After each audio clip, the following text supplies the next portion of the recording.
Hello, everyone, and welcome back to the 2022 Oscatch World Cup. Doland here, and I'll be joined by Luminite once again for our final match of the weekend, our final match of the quarterfinals, final match of the winners bracket. The third-seeded United States taking on our sixth-seeded Canada for that last spot in the winners bracket semifinals. So as I said, I'm Doland, joined by Luminite. Luminite, what's going on? I'm currently consuming lunch, doing so discreetly. Gonna have a nice meal while I watch this extremely exciting match. I think everyone is looking forward to this match. It's gonna be a shame that we're gonna have to say goodbye. Well, actually, no, not a goodbye. No, it's a winner's bracket. Yeah. It's a shame that one of these teams are gonna have to go down to the losers bracket. Australia will get the loser of this match in the losers bracket. South Korea awaiting the winner in the semifinals. These two teams these two teams are no stranger to each other. They have competed with each other in many a community tournament. US, Canada, Chile are all quite familiar with one another. So this is going to be a very calculated match by the captains. Should get right down to it. These teams know exactly what the other is all about, so they should know what to pick and ban here. That being said, Canada's going to have some areas of attack here against the United States. They are the underdogs. I think most people would consider them on the back foot, but they're not bereft of talent, and they definitely have some comfort picks available to them in this map pool. They may be underdogs on mod picks like Hard Rock and Mixed Mod, but they're still going to be able to put up a good enough roster to contest them. No mod, I think, is almost virtually a toss-up. I think you could say the US is slightly favored on no mod, but I mean, on quarterfinals with these two teams, Sekre rolling a 93, the US will be winning the roll. So let's see what these bans and picks are going to be. You can predict who's going to win the match right now in the chat. Put some channel points up if you'd like. That's open for another 8 minutes.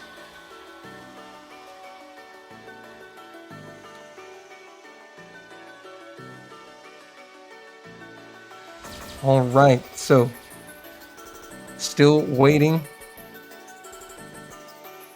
And the ban from Canada is going to be double time 3. No surprise there. DT definitely US favored that mod bracket. And the US going to be banning Hidden 3, the Hidden Convert. No surprise there.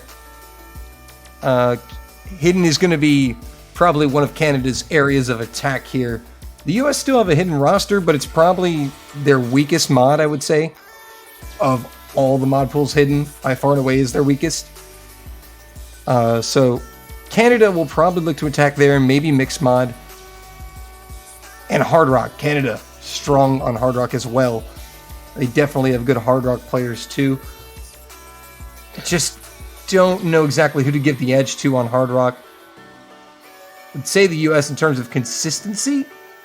But Canada definitely have speed players. It's just double time that Canada are probably going to try to avoid, as kind of alluded to by that ban from Canada. So the US will have the first pick. They are on the clock. Yazzie putting them on the clock. And we'll see which map will get this match started. Yeah, I don't know if I would. I think Mixed Mod is probably the United States' best feature, so I don't expect Canada to be striking on Mixed Mod. If they do, I would think, speak to a lot of confidence on that pick.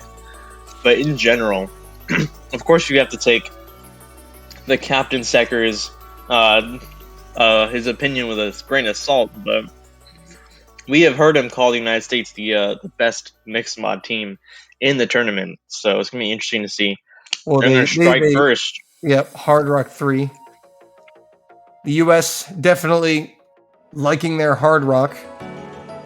But they're going to go with the Convert. Wild card. We have seen this popular pick.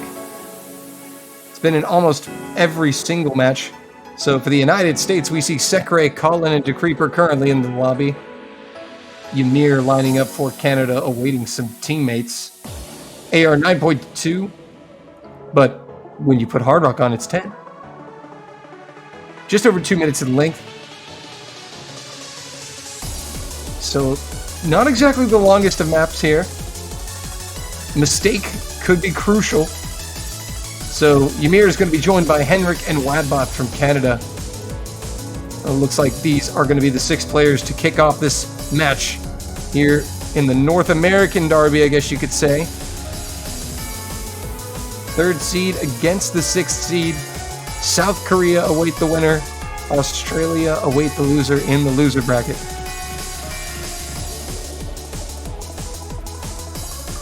And it looks like we're just getting some technicalities all sorted out, making sure everyone's on the right team. And we are going to get this match underway.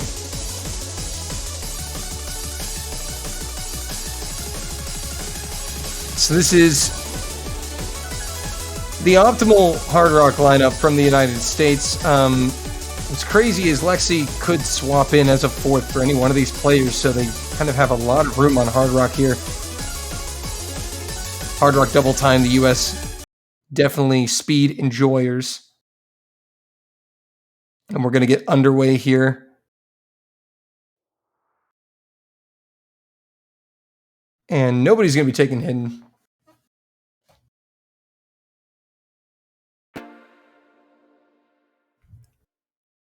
So, wild card, our first map of this match. Pick from the United States. Client loading in, and we are underway. The spinner is actually going to go to Canada by about 1 banana or 2. A medium length map, like you said. The density is not exactly too high. Oh, we have our first drop, double drop on Canada already.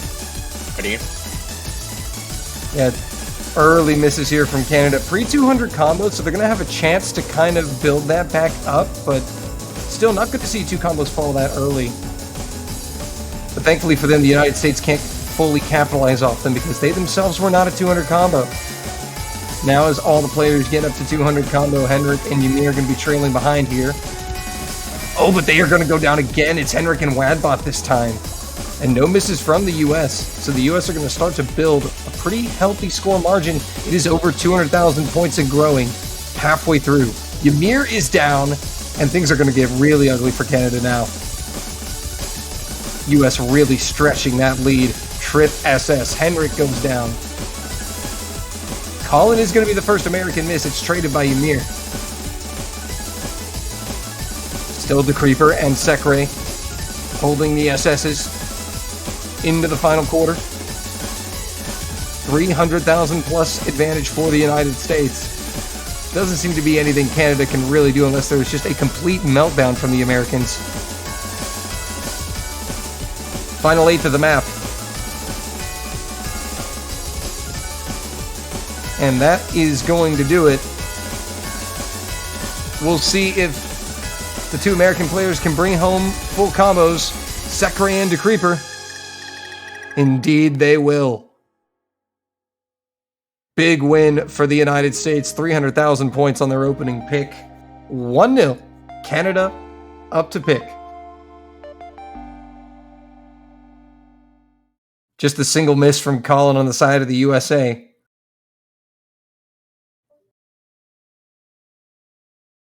So Canada now will have the pick, and we'll see where they elect to go with it. They might be eyeing up that hidden pool. The United States banning out the convert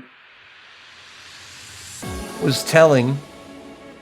But we'll see what ideas Canada have for their first pick as the referee puts them on the clock. Hidden 2, so yep. Canada going with the JBH map here. This is no surprise. Canada, one of the better hidden teams in the tournament. Let's hope this time Hidden 2 gets started much faster than it did in the last match. Yeah, last time this map was picked, there was a severe delay. So let's hope that is not the case here. We see Lexi checking in for his first appearance of the match, as well as Unlucky W and Katsuragi on the side of Canada. They'll join Henrik. So, interesting to see who's going to come in here for the United States. This is a perch rate 9, so we could see Zach. We might see Zach. Or Elux. It is going to be Zach. It's going to be Zach. The one and only Zach in his 10th consecutive World Cup appearance for the United States. He'll join Lexi and Sekre on this hidden pick.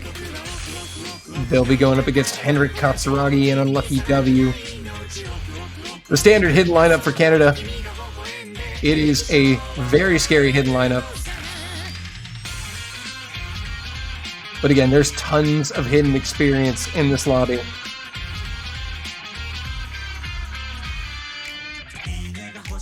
Just waiting, and there is the start command. So round number 2 going to get underway. Hidden 2. No issues booting this map up this time, thankfully. Thankfully, all is well this time.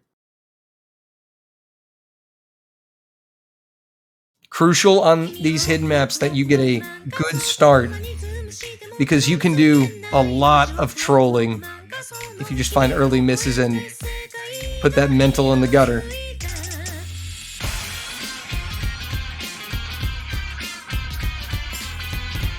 So far, so good through the first 100 combo.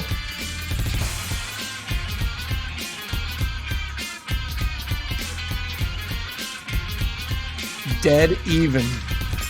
Just a droplet miss from Unlucky W. That is literally the only difference maker.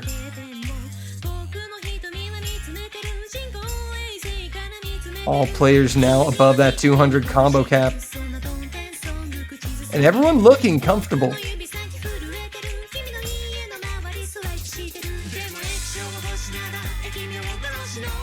Now building up to that first key eye. We'll see if it catches anyone.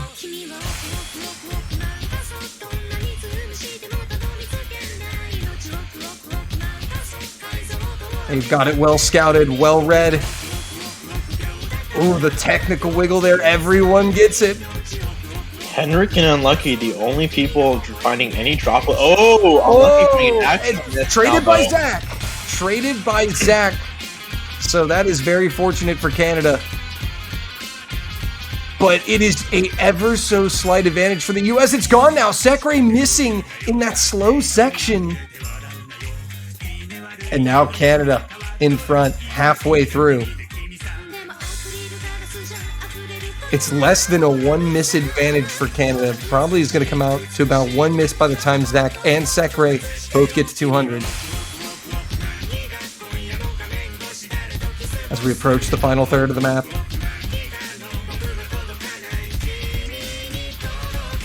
Still some phenomenal play here. Still 4 full combos. Zach goes down once again, so Canada stretching it. Henrik is also going to find a miss, so that'll trade one of the misses from Zach. And that'll keep Canada from completely running away with it in the final quarter, but Zach is struggling. Sekre goes down, Katsuragi and Henrik also. So that's a complete trade. Only Lexi and Unlucky W above the 200 combo cap. Zach really struggling now in the final quarter. Yeah, we're going to want to see more Canadian misses for the United States to make up that cap. We're already coming up to the last final sections of the map, though. It's about 60, 70K in favor of Canada. Lexi goes down. Last FC for the United States is gone. Unlucky W, the only big combo. And all Canadian players above 200 combo in the United States. Triple miss. Canada will equalize this one at 1 apiece. The only question is by how many points? A triple miss from Canada at the end there. That's kind of funny. But they are going to win by a healthy margin of 130K. and tie this one up at 1 apiece. USA up to pick next.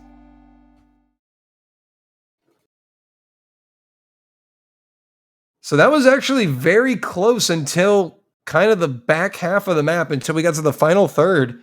Things really fell apart for the Americans. But the Canadian consistency on hidden, shining through. So the United States, they went with the Hard Rock Convert on their first pick. They now are going to eye up the pool again. They might be looking at that double time, might be looking at that mixed mod. It's honestly really hard to predict where these teams are going to pick because it's both open. It's a completely open pool for them. And they're going to actually go with no mod 2 here, the US are. So they're going to go with the Tech Gemzu map here. No mod specific.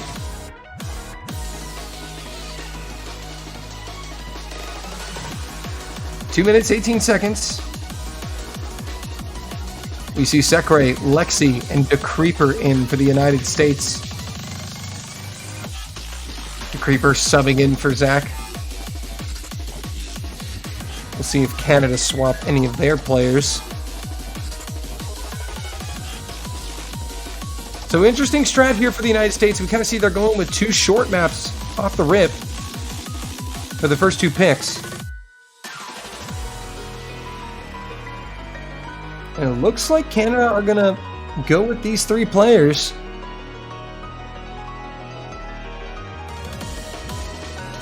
I'm sure they're debating it. There will be no Fooey. Only substitution is going to be DeCreeper in for Zach. AR 9.5. 6-star map. One of the few 6-star maps in the pool. Of course, pools will be scaling up, so we'll be seeing more of those.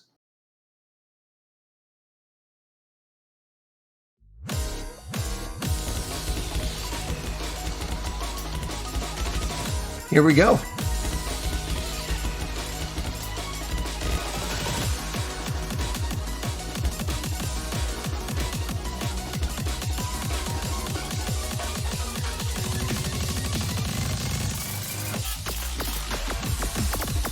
Both teams getting away cleanly, except for DeCreeper. They're finding a miss right at that 200 combo mark, so Canada will have an early advantage. 1 miss lead.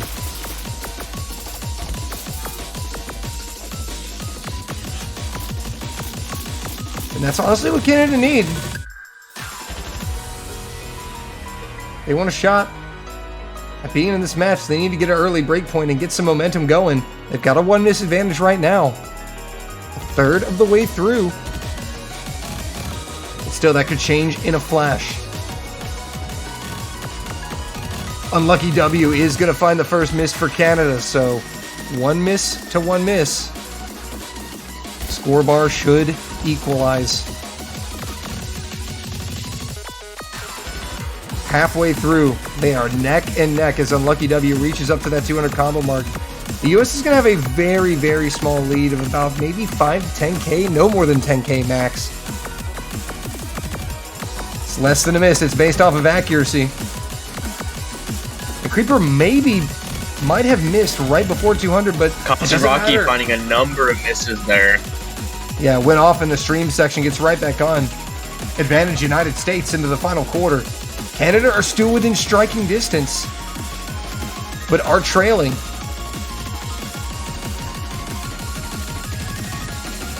Again, FC's coming out from Henrik, Sekre, Lexi, and they all see at the break.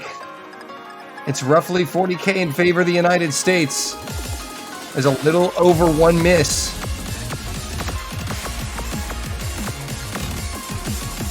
An unlucky W. He is going to go down. And Katsuragi as well. And that point will go to the United States. Unfortunate for Canada there. They had it. Early advantage. Just could not hold on to it. United States pull back their pick. 2-1. SS is coming out of Sekre and Henrik.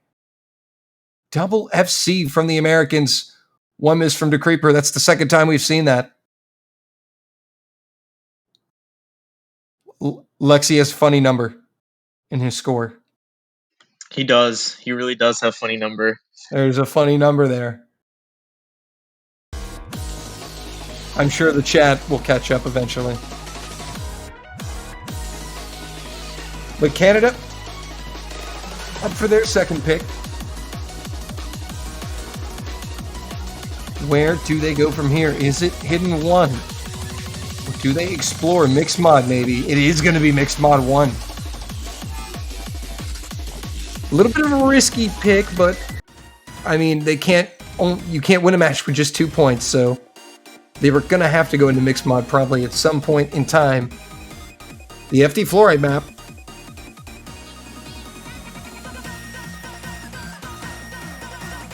So we will probably see Lexi and Henrik on Hidden.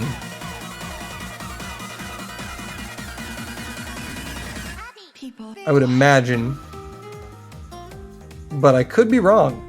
That's the thing is, these two teams are very good mixed mod teams.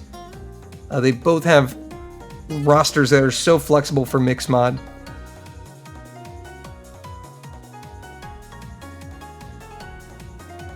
What? Apparently, this is Captain asked the commentator for advice. What do you think I am, John Madden? I believe that we have all the answers. Like we already know what the score of this is going to be, right? So you and I are we're just here for the hype. We already know who wins this year, right? We know everything. You don't have to go out and say it, man.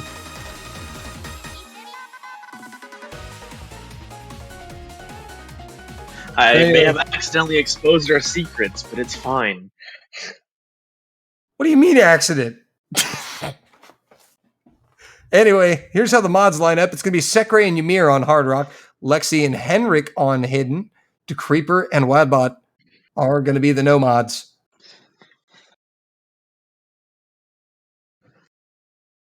So this is a very crucial point here for Canada.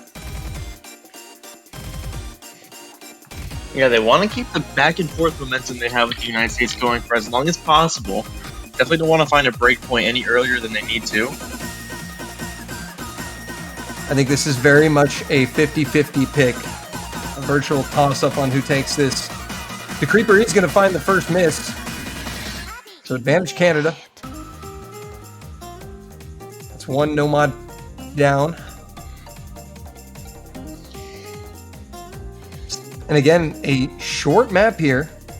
2 minutes, 13 seconds. The density isn't very high at all either, so misses are going to be punishing. Yeah, as you can see, the early miss from DeCreeper, he's just now gotten up to that 200 combo cap, and we're already at 1 million team score, a third of the way through the map, essentially.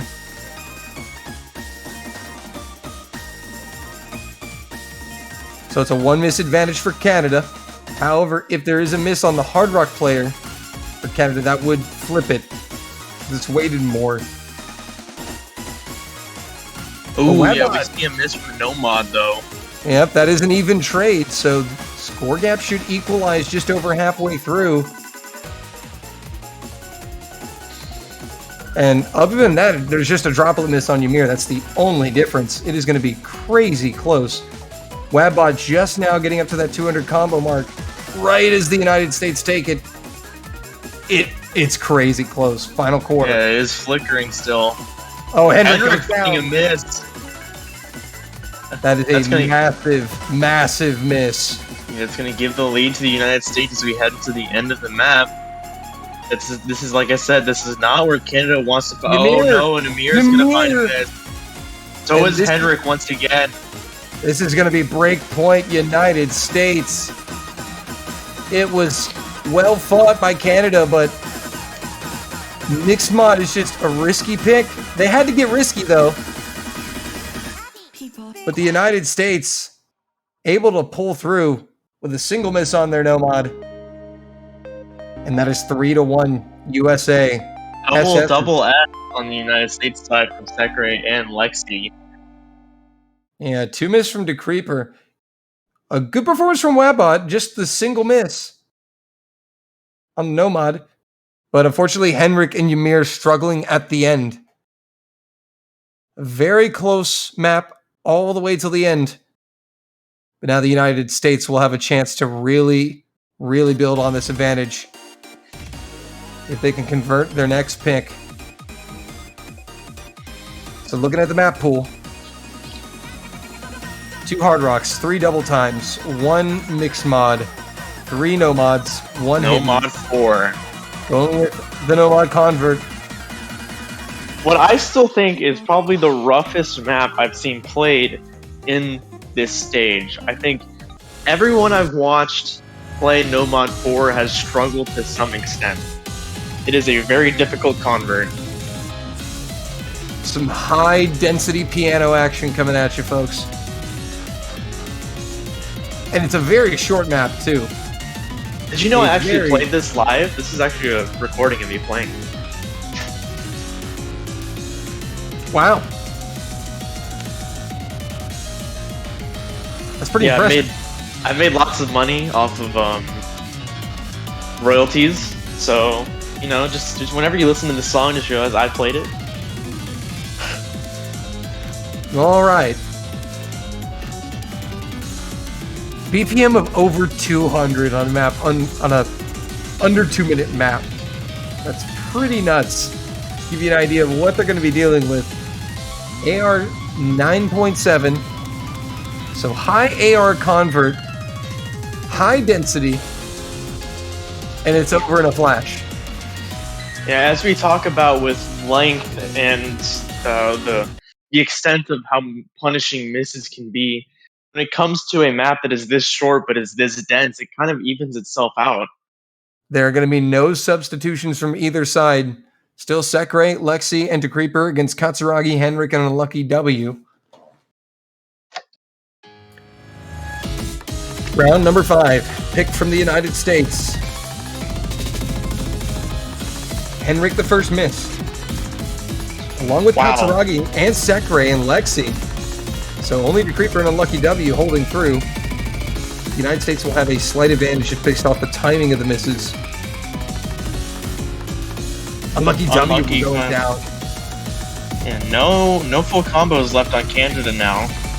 It's just a Creeper, the only FC, and now the United States have trip combos over 200, but Sekre goes down, and Lexi. Once again, just a Creeper. Henrik, though, is there to prevent the United States from running away with it. Unlucky W now back over 200. Katsuragi is getting there as well. This is going to be very close. We're coming up to the halfway mark. Already there now, and the American player is just now hitting 200. It's literally 30,000 points. It's a single miss. No misses found on that extremely dense section there. And no misses on that breakdown. Here comes some jumps. Oh, Katsuragi on that quick little transition will find a miss. That is not what Canada needed. He's gonna find another one too. The Creeper now breaking. But they need more. Sekre and Lexi are there. Final 8th of the map. Canada are trying to pull it back. But are they going to get any more misses from the Americans? Final sections. Katsuragi goes down. And the United States will take the point. 4-1. Canada up next. No FCs there. Just a really solid team performance from the United States, all coming in at roughly mid to low 900s. Katsuragi really struggling there.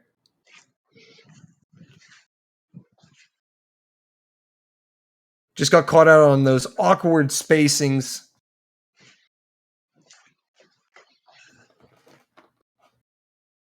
So Canada will now have a chance to respond, and they need a point badly. Hidden one is the pick. So no surprise. They're going right back to hidden.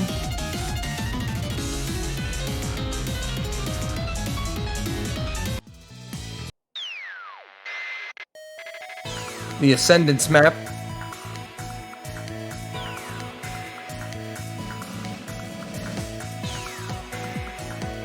Another short map. That seems to be the theme of the match. Only one consistency map picked. And we will see Elux checking in for his first appearance of the match. Alongside Sekre and Lexi. So Elux, another one of the hidden players for the United States. With Zach, kind of the hidden package.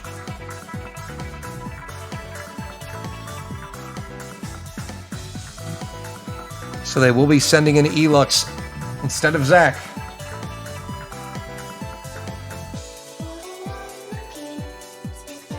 That is going to be the only sub.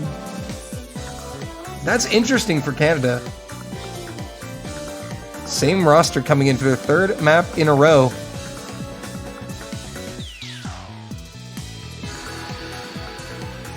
But this is why Elux was brought onto the team for to help reinforce that low AR hidden. AR 8.2, a BPM of only 130, and it's only 100 seconds long.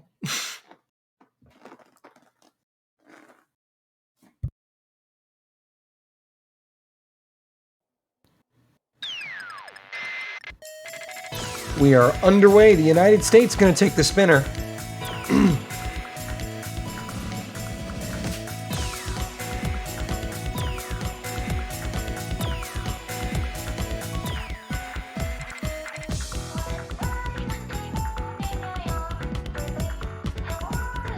Any miss really could sway it on a map this short. Henrik is going to be the first one to drop. Elux will trade. Oh, but Elux really found a bunch of misses there, down to 98%. Unlucky W is going to be the second miss. Elux will trade, but the American players, 2 players over 200 combo, they're going to start to pull this. Henrik, another miss.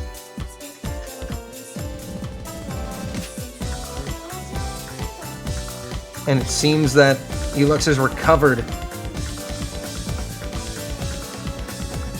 But Unlucky W and Henrik continuing to struggle here. Yeah, they're finding a lot of drops there.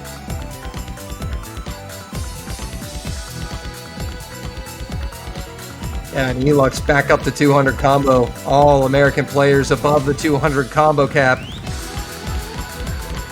So damage is really being done here.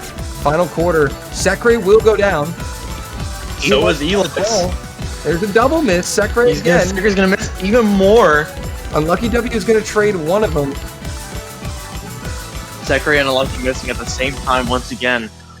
Oh, Lexi also goes down at the very end, but too little too late. The damage had already been done by the Americans.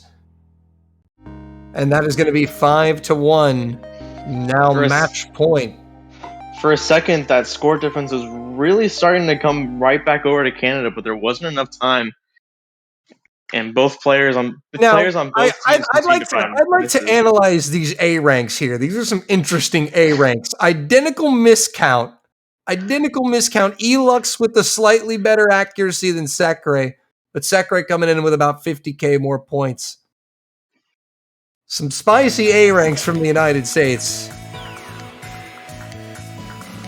But hey, all that matters is the score.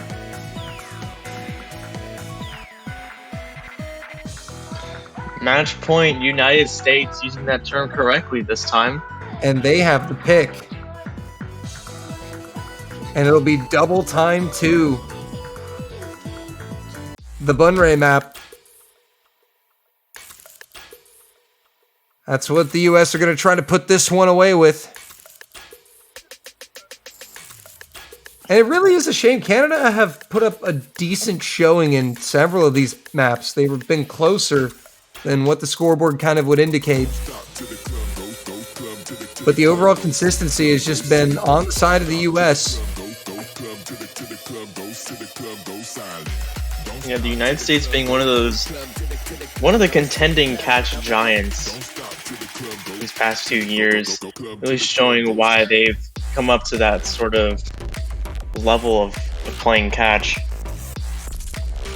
The former grand finalists. They're looking to get back to a grand finals. for the first time since 2018. Double time 2. Let's see. No substitutions.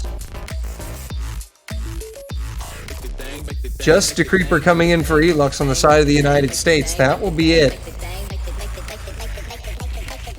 Don't stop till the club goes silent.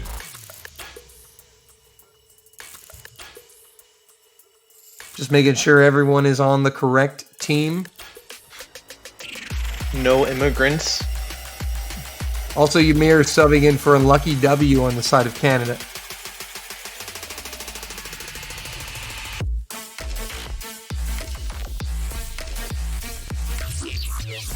So Canada, winner's bracket life on the line. They are going to need 5 in a row, or they will go to the loser's bracket.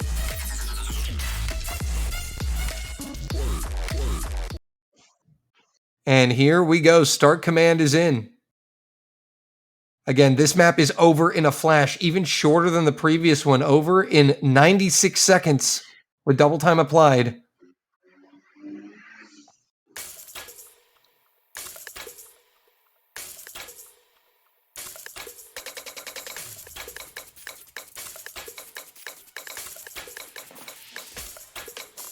Henrik already out of the gate with a miss. Yeah, very early miss, pre-200, so Canada will have a chance to flip that. Unless the United States triple FC it. Henrik find another one, though.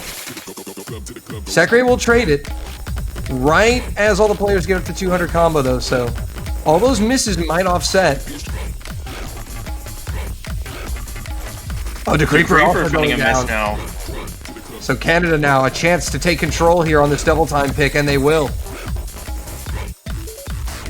As you said, it's over in a flash. We're already halfway through. Yep, and it's still very close. But Canada in control. The United States need a miss from Canada. They're going to get one from Wadbot. Right as I say that, Wadbot with the drop. US back in charge. Lexi will trade it. Never mind. Canada back in the lead. Wadbot another miss. That's gonna. It's almost identical. Canada just have a very small, minuscule lead. Now the U.S. with the slight lead.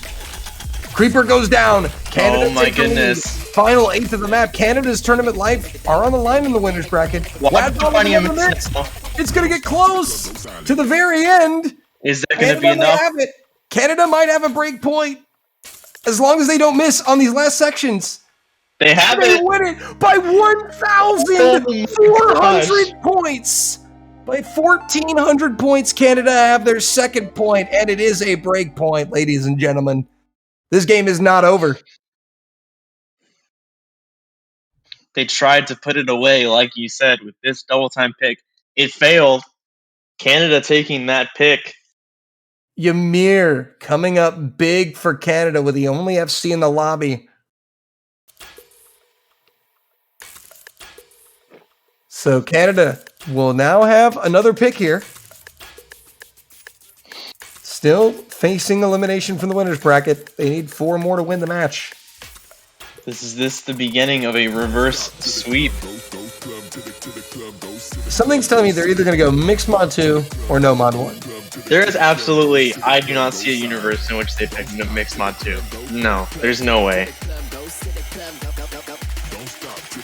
Those are just the only 2 picks that kind of make sense for Canada here. Yeah, they are all out of hidden, that's true, but mixed mod is just not, it's not a smart place to go. I don't think a mixed mod will go in their favor. That's pretty much, to me, a guaranteed American point. I think they have a better shot on mixed mod than they would on either of the double times. Yep, mixed mod 2. We will see how this fares. So we're going to go back to some mixed mod gaming. And we do see Elux checking back in here.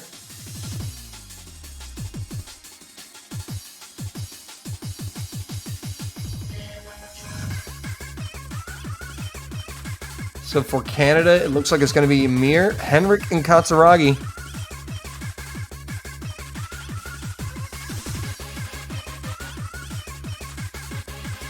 And the Americans still sorting things out. It will most likely be Sekre or Decreeper filling in that top slot. Yep. So Sekre, Elux, Lexi. So it's going to be Sekre and Ymir on Hard Rock, Elux and Henrik on Hidden. Lexi and Katsuragi are going to be the Nomads.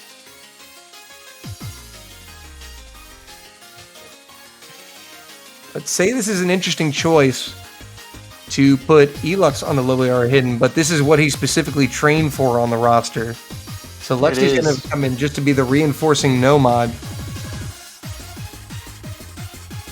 But again, I feel like this is just the only pick that kind of allowed Canada to really shine. I mean, it's just unfortunate that their strong suit is also what the U.S. happen to be good at as well, but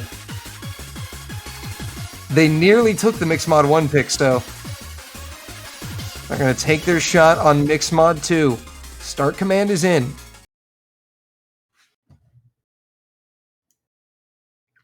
Match point number 2 for the United States.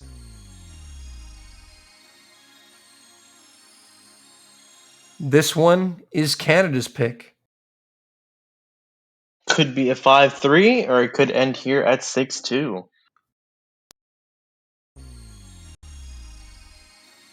Again, a very short map. This one, 2 minutes in length.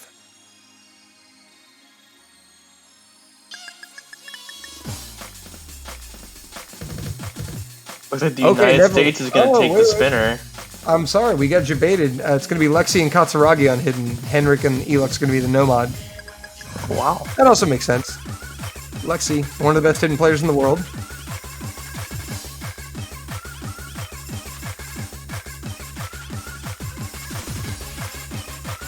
Ooh, our first miss comes from Canada. Ymir. And that is the Hard Rock player, so that's the heaviest weighted miss. Oh, double miss from Elux and Lexi. Canada in front. Never mind. And we're just now approaching the halfway point. Sekre goes down as well. Canada will have a 2-miss lead.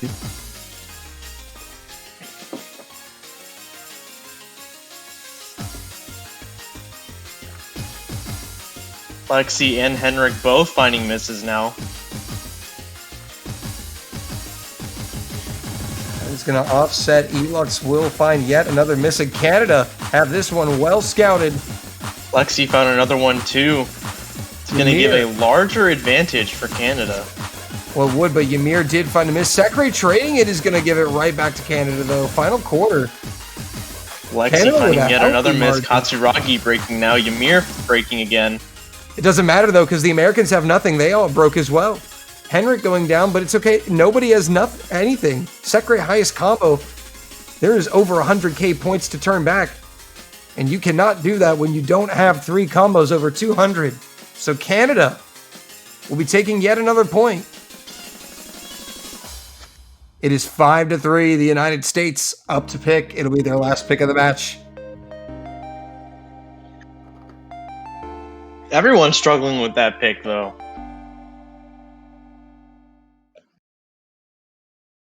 Sekre, the only one really seeming to have a good time on it. Yeah, the only one to break 1 million in the lobby. But unfortunately for Sekre, Elux and Lexi both really did not have a good time on that.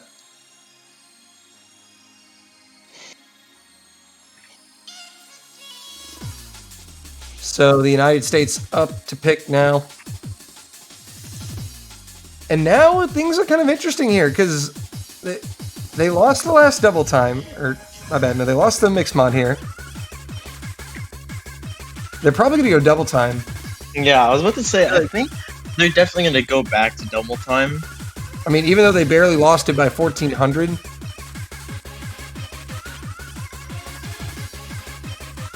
Because they don't. Because if you're the US, if you're the US, you don't want to waste your pick on Nomad 1 here. No way you're going to pick that. I think it's also possible. Yeah, I was about to say, I think it's really possible for them to dip into Hard Rock. The first point wildcard was Hard Rock, and so they're going to go right into Hard Rock too. Yeah, maybe not wanting to go back to double time after they got that 1,400 point win, not wanting to potentially give them momentum. So they'll go back to Hard Rock. Sekre, DeCreeper, Lexi in the United States. Colin, though, is also in, but he's on the Canadian side for some reason. He's immigrated to Canada. He's officially a Canadian citizen. And there he goes. So he'll be stepping in for Lexi. Kakaragi checking in, waiting for some teammates on the Canadian side.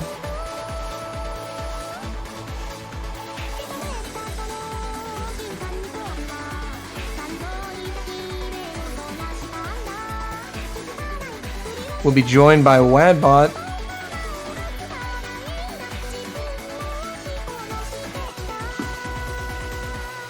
Probably Ymir. Yep, Ymir coming in to round out the Hard Rock roster for Canada. So match point number 3 for the United States. This time it is their pick. They lost their first match point pick. This time in Hard Rock, though. And this will be their last pick of the match. So their last chance to close it out. Now, on the bright side, if the United States does lose this and the next point, I know that Sekre is a very big fan of this stage's tiebreaker, so at least he'll get to play it. I'm sure he would rather not, especially after being up 5-1. Hey, I'm just trying to look on the bright side, all right? When you're up 5-1, you typically don't want to end up playing the tiebreaker.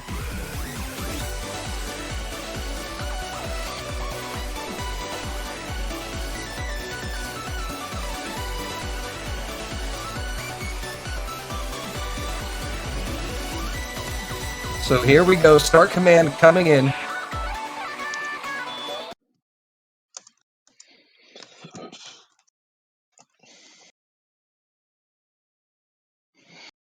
Good old Hatsune Miku. Never gets old. Even now in 2022. Made by Minium and Oresti.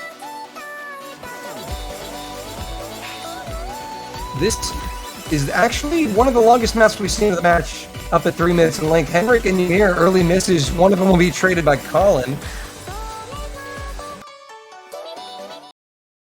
And we're going to get a refresh on the client. Not everyone was quite synced up there evenly.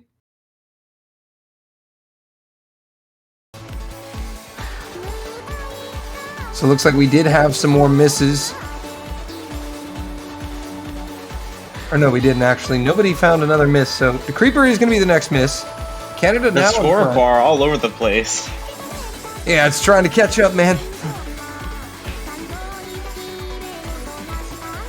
So all Canadian players now about to reach that 200 combo mark. And they will continue to grow that advantage. Sekre finding a miss. And Canada holding strong.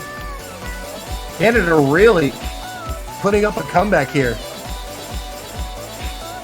And the Creeper now reaching that 200 combo mark. The US still bleeding though. They have a combo below 200.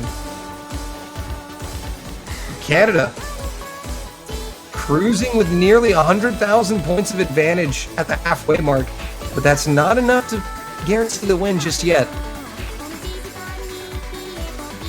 That's exactly where you want to be if you're Canada. Now everyone at 200 combo. Final third of the next Ki after this breakdown section. We'll see if it anyone really does come down to all those Ki jumps.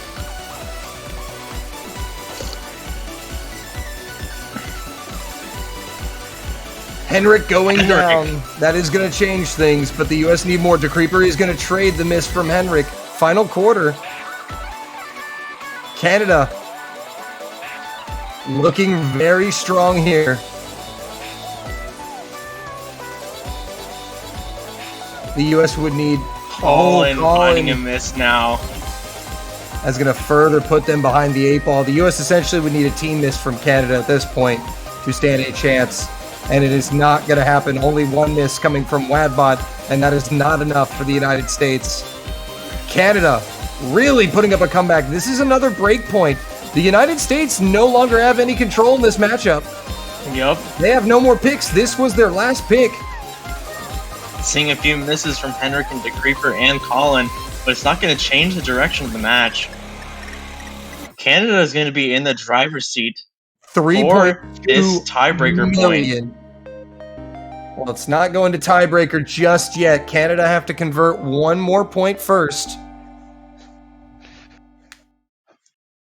And you have to wonder if a timeout is going to be called at some point. Because if you're Canada, this is a very important pick. Yep. You might as well burn that bad boy.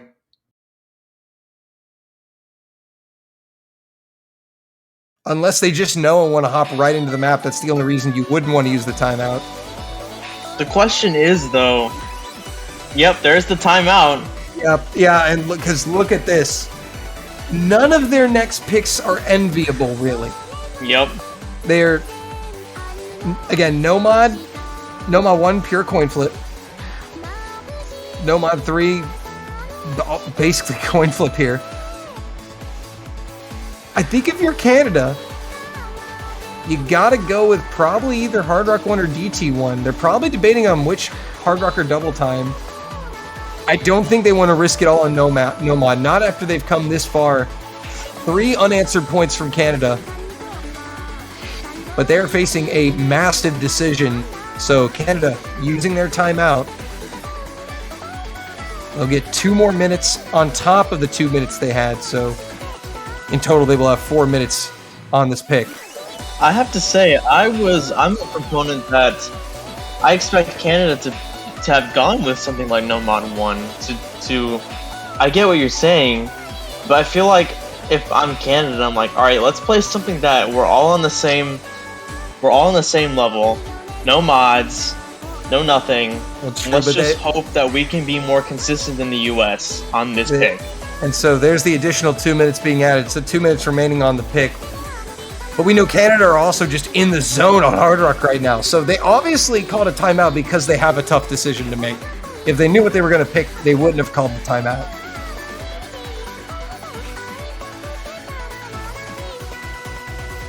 So obviously it is a big pick too, because I mean, again, they've had their backs against the wall from the start of the match. They were down 5-1. They have to convert this pick to see a tiebreak.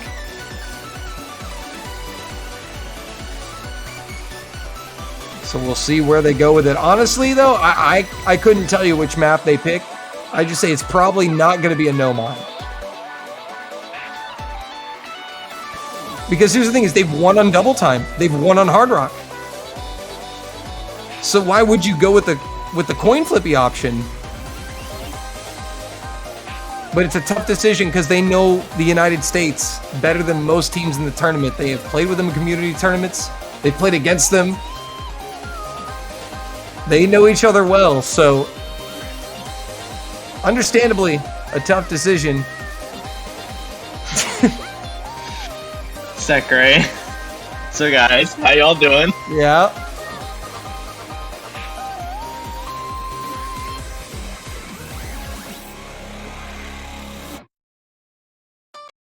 It's going to be double time 1. Yep. DT 1. And again, Hard Rock 1 or double time 1 just seemed like the only two logical choices.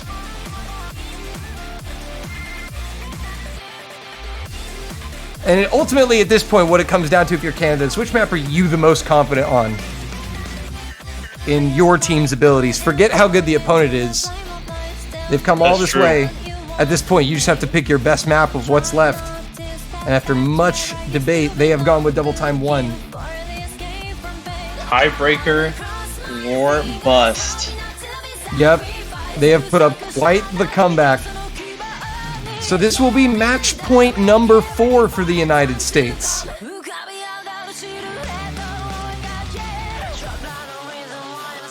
Before we get into this final pick, if you are a huge fan the United States, Canada, or any of the other teams that are qualified.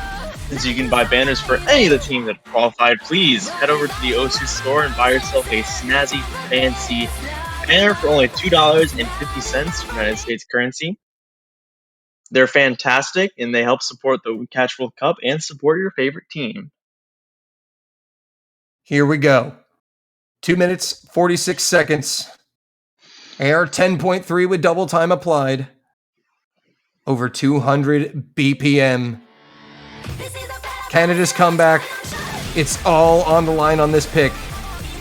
They will either see a tiebreak or they will be dispatched from the winner's bracket 6-4. Early miss from Canada from Wadbot is going to give a slight edge to the United States at the start. So it's Sekre, the Creeper, and Colin against Henrik, Ymir, and Wadbot. Henrik is going to be the next miss. And that was just after 200 combos, so that one is going to be punished to the full extent. This is a pretty long map, even with double time, though. Almost 3 minutes long, 2:46. They've gone with the longer one. So Canada not out of this just yet. They're just over a miss behind. A little more than one miss. But they're not done yet. Approaching the halfway mark. Still no signs of discomfort from the United States. Still Trip SS's. But everybody else on the Canadian side is recovered, and they're looking good too. Colin with the first miss from the United States. A roughly 50k point lead is now going to be eroded at the halfway point. The US should still have a small advantage, assuming the recovery goes well. Final third of the map. Canada still within striking distance. The Creeper goes down. Henrik trades it though. Yep, and that is heartbreak. Oh, Henrik found another miss in that slow section too. And that's a brutal miss. But it's still anyone's game. It's still only 20,000 points. Colin is going to find another miss, and that might be enough. Hold on, folks. Final quarter of the map. Canada is going to be taking this one. They now have the lead. Canada staring down the tunnel at a tiebreaker. If they hold strong. It is not over yet. Final 8th of the map is coming up. They have to hold strong, and they have to deliver here, or it's all for naught. As Colin gets back up to 200 combo. Closer and closer. Wadbot goes down. It's not traded. It is traded by Colin. It's traded by Colin. Canada holding on. Can they force the tiebreak? An incredible comeback if they can do it. Do they hold on? Colin misses. We're going to tiebreak. Canada, hold on. Oh my god. Oh my god. The comeback from 5-1 down. Wow. I said when they were 5 down, the Canadian reverse sweep. They're forcing tiebreaker, ladies and gentlemen. Oh, it's not a reverse sweep if they already had a point. Shut up. I'm trying to be hype. An SS from Sekre. Brilliant effort. Ymir with an SS to count, with a FC to counter. What a match. Canada have seen this through to the very end. And now it all comes down to this, folks. Tiebreaker is on the cards. United States, Canada.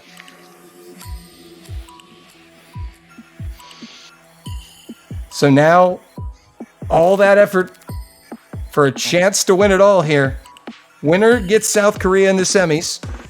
Loser will face Australia in the losers bracket next week.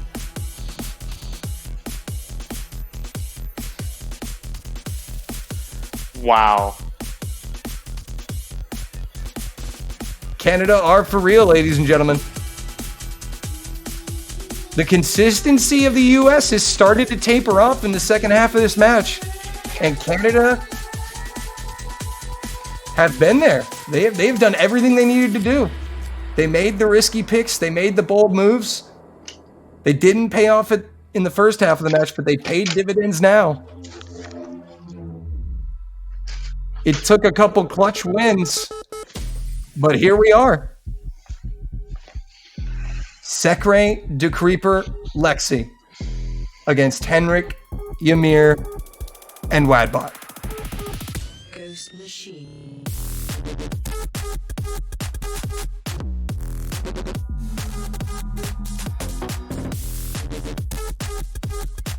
Let me remind you what's at stake here, folks. Winner of this match is guaranteed top 6, guaranteed finals week appearance. Once again, as you said, also facing South Korea, one of the most dreadful opponents of the World Cup. Losers are going to be facing Australia. It all comes down to this 5-minute, 15-second tiebreaker. Brought to us by Manium, Collab Phantom, Culprit, and Zenji Ghost Machine, our tiebreaker for the quarterfinals. Players appear to be readied up.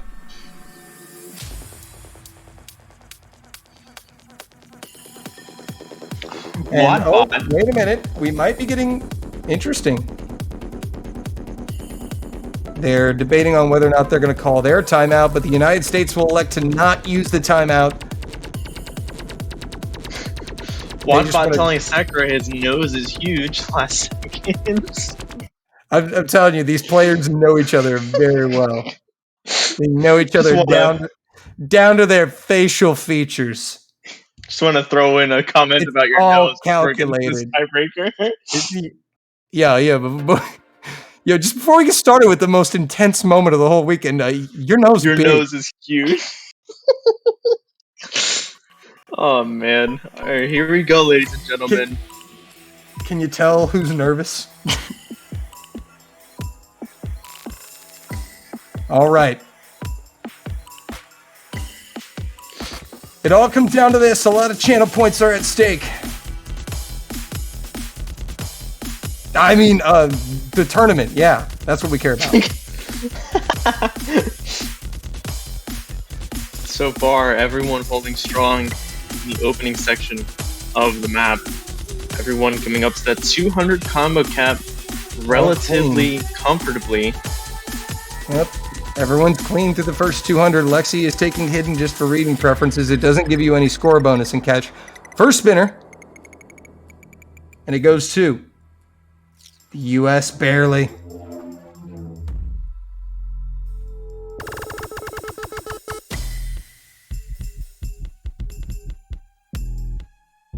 Still no misses to report. We're not even a quarter of the way through, folks. If you don't like the tension, we'll just keep watching. Sekre. Oh! First miss.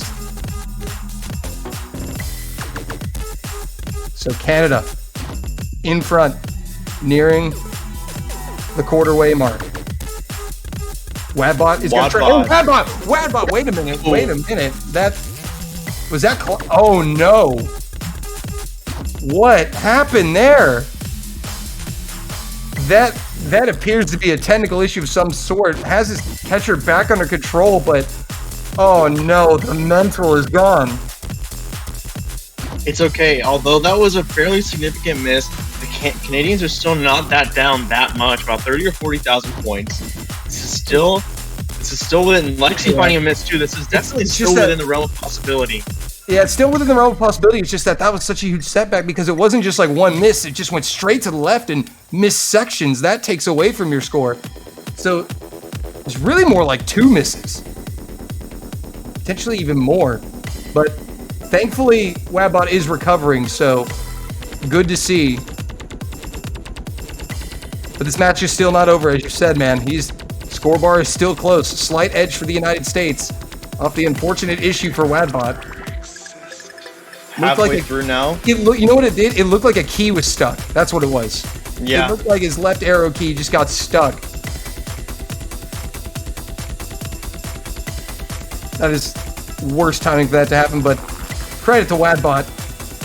Gets it unstuck, gets it going again, and has still got Canada in the match.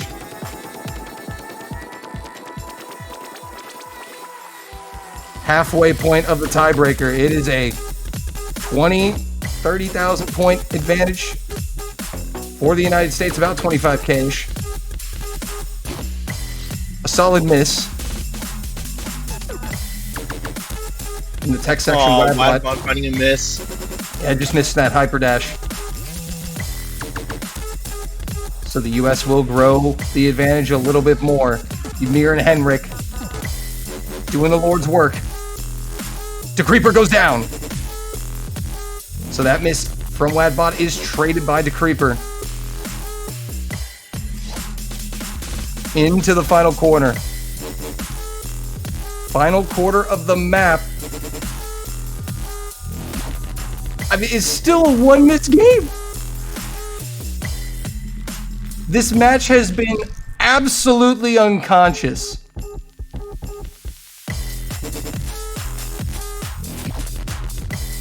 Wadbot's gonna find a miss.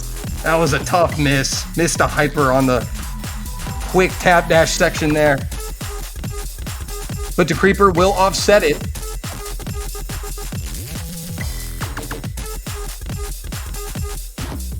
Again, it is just the 4 players that have been holding combo. I mean, still the double FCs for Canada. Amazing. Really keeping them in this match. It's so close. Literally 25,000 points still. That gap has not shrunk. It's looking like an American victory. It's looking like it, but it's only one miss, bro. Final sections, and you know what? You may be right. Canada might have run out of time.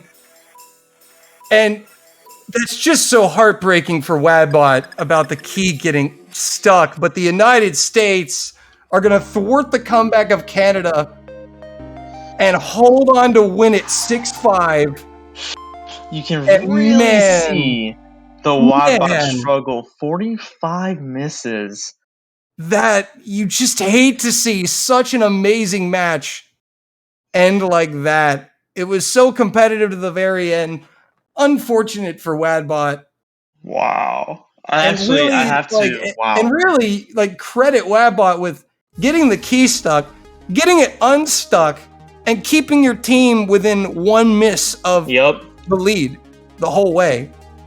That is alone is incredible, and that happened no doubt thanks to the double FC from Canada coming out of Henrik, an unlucky W there. But the United States hold on, eke out a win in the quarterfinals, and they will move on to face South Korea in the semis. I'm sure there's going to be a lot of looking back on this one from both teams. What a match! Yeah, what a way. Once again, ending our stage on a tiebreaker. I mean, wow. I mean, Canada came back. They were within striking distance that whole tiebreaker. Coming back from 5-1 down to force tiebreaker. Absolutely insane. But unfortunately, Canada, somebody has to lose. And it was Canada. They will play Australia next week in the losers bracket. That is going to do it for the quarterfinals of the 2022 Catch World Cup. Our semifinals are set. Our top 4 seeds survived their trials to make it to the semifinals. Number 1 seed China will take on number 4 seed Indonesia. The 2nd seed South Korea will take on the 3rd seed United States.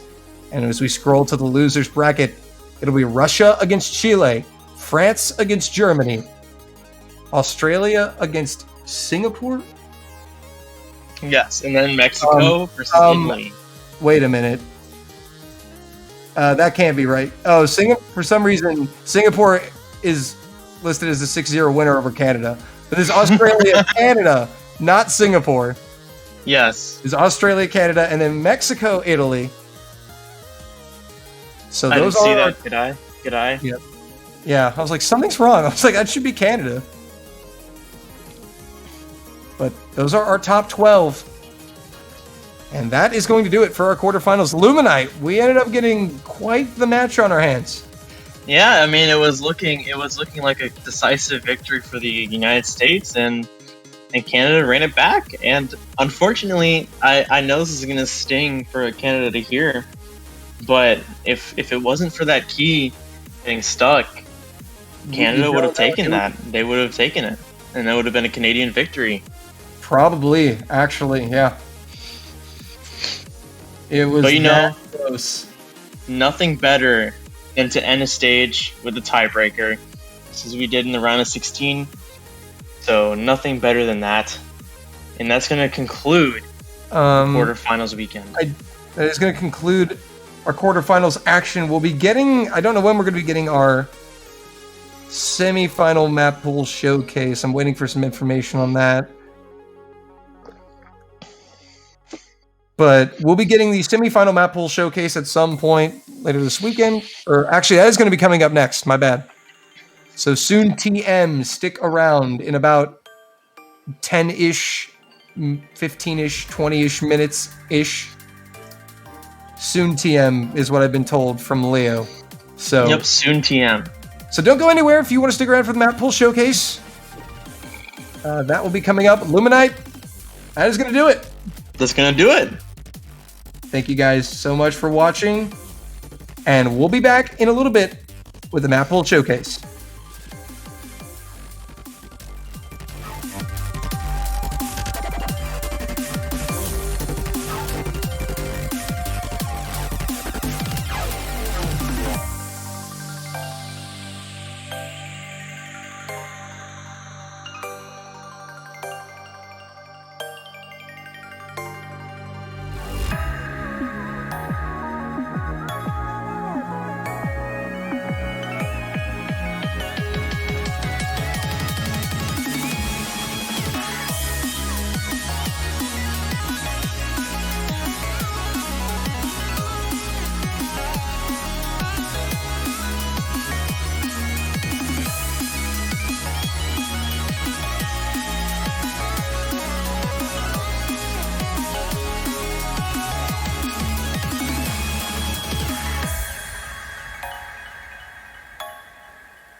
Hello everyone, thank you for sticking with us, and if you haven't stuck with us, get back here, what are you doing? You're missing out on the semi-final map pool showcase for the Oscatch World Cup 2022. I am JB Hyperion, and I'm joined by he of the 5 W's and also crushed Canadian spirit, our map pool selector. How are you doing after that heartbreak right there? I appreciate you putting that comment in there. While it is unfortunate, I am excited to see the Canada climb through the losers bracket, especially with this map pool that I got to help create. I am very excited to see all the well and experienced players play on this map pool because of the unique and fun gimmicks that it provides. And I'm ready to get started whenever you are. Fantastic. So before we jump in, we'll just say that the semi-finals and onwards are best of 13 up from 11, so there'll be one more point needed to win. And as a consequence, there has been one mixed mod specific added to the pool, so there are 3 mixed mods now. Otherwise, the pool kind of layout construction is the same. 4 no mods, 3 hidden, 3 hard rock, 4 double time, the new 3rd mixed mod, and then of course a tiebreaker. And as always, we're going to start off with the no mods. So yeah, if we're all ready, let's jump right in. So, no mod 1 for our semi-finals pool is going to be Broken Promises Scattered Dreams. You'll notice from the difficulty name South Korea's Overdose, this was an entry in the Catch Mapping World Cup 2nd edition from late 2020. Features an approach rate of 9.7 and a circle size of 4.4. Is a little under 3.5 minutes in length, and as kind of expected from a breakcore song, very interesting and varied rhythms.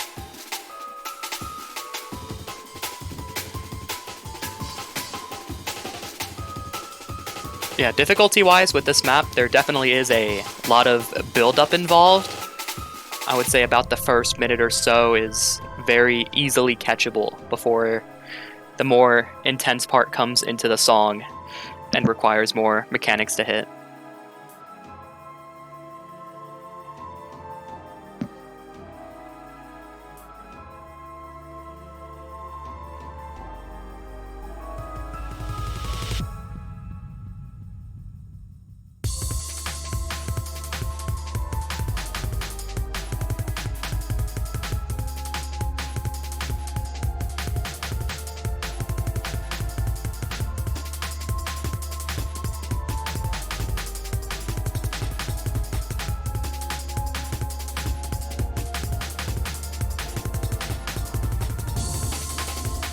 So we can see a fair bit of anti-flow and some wiggles being thrown in here. Approach rate 9.7 is not kind of stupidly fast to read at this BPM of 169, but it is still really quite technical, with lots of strong direction changes followed by hyper dashes, especially here as the song starts to build a little faster. As you said, the opening kind of minute of the song, quite chill, but not something that you can completely zone out for. Getting further into the map, you can see here some of these wiggles are really unevenly spaced. Very odd distancing there that you need to really pay attention to.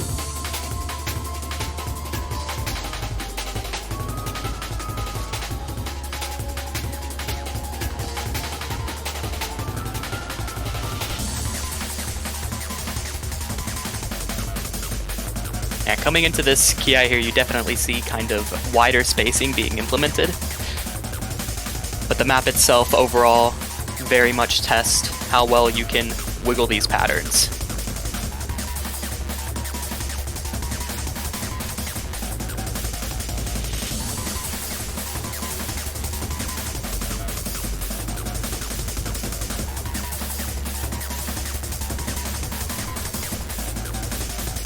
So you can already see from the difficulty, the density, the amount of wiggling that is just required in a map like this, that due to 12 teams having been kicked out of the tournament in that losers bracket over this weekend, now only the strongest teams remain, and I think as selectors you were able to kind of scale up the difficulty quite a bit further.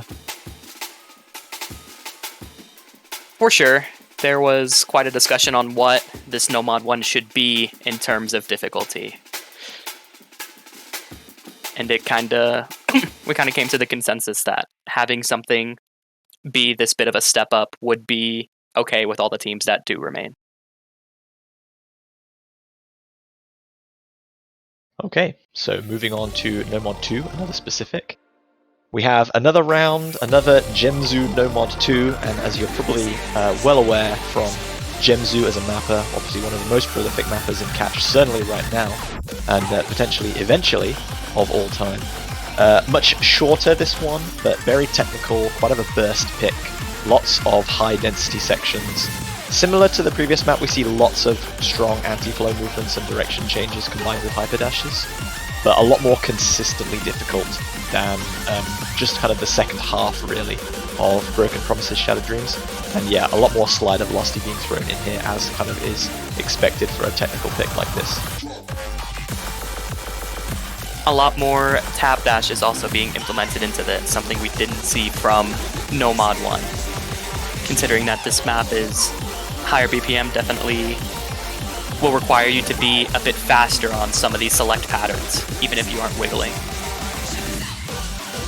Didn't actually say anything really about the song. It is DJ Noriken versus Masaki, Chishin Madness.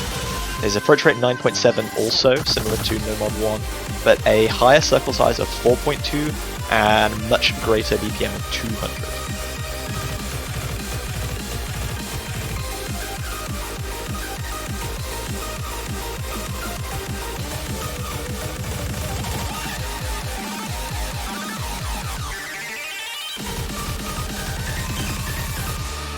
A little bit of a rhythm change there with some 1/3 wiggles, and you can see hypers inside the slider there.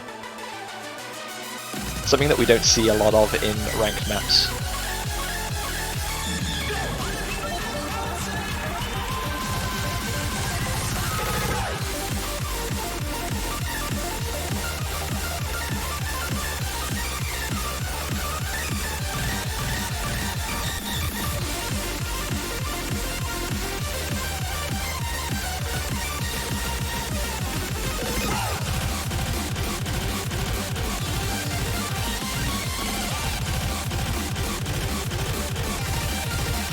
Definitely get to see a lot more wiggles thrown in this final third and especially last section here, as the difficulty ramps up with the intensity of the song. Very excited to see how this plays out in match.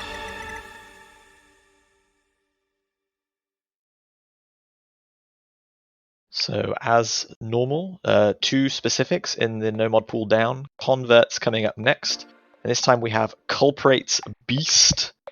This is a converted difficulty from December 2021, so relatively recent, is 3.5 minutes plus a little bit of an intro in length. Approach rate of 9.5, just a tiny bit lower than the two that we've seen previously, and a circle size of 4.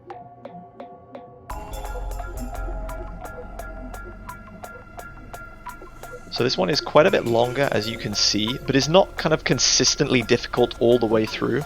It has several kind of fairly easier, calmer sections, and then some choke points littered throughout the map where it's very easy to break a combo, which people will need to pay close attention to and remember in order to try and maintain as good a combo as possible.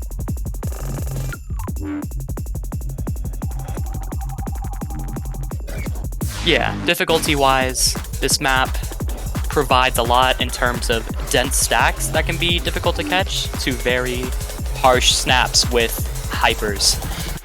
Even seeing in the very intro there a cross-screen hyper and such. I'm already seeing quite a lot of droplets going down here on some of these really, really funkily shaped sliders. And lots of kind of crossed screen tap dashes that are then followed by tap dashes without a direction change, which are not too prompt punishing to play when they have hypers, but can be really, really tricky to play when you just have regular dashes.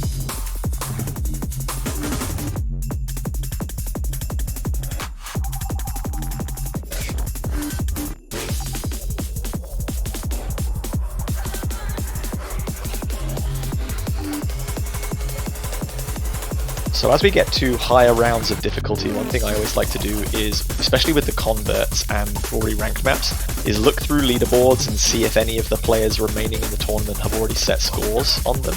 And frequently, because there are just so many maps ranked, it's very rare for like multiple people to have played like individual maps in the pool. I noticed a Pekarat 2-miss fairly recently, a Pekarat member of Team Chile, who will obviously hopefully be a little bit familiar with this, but not too many other plays from anyone really. So always nice to see some new top scores being set on some of these really, really tricky and impressive converts.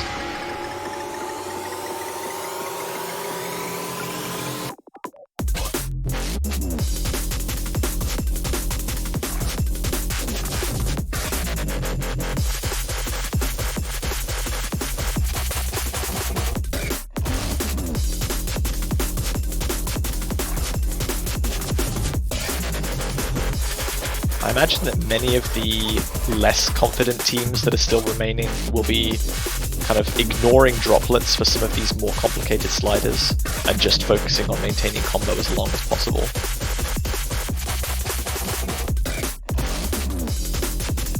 Considering the variety of patterns and difficult patterns that are mentioned in this map, it will definitely be difficult for the lower end teams to be able to comprehend this map to the fullest extent, possibly being able to hit some but not all of the difficult patterns that this map does provide. So being consistent in playing converts, especially with some of these very specific dashing, will be extremely beneficial.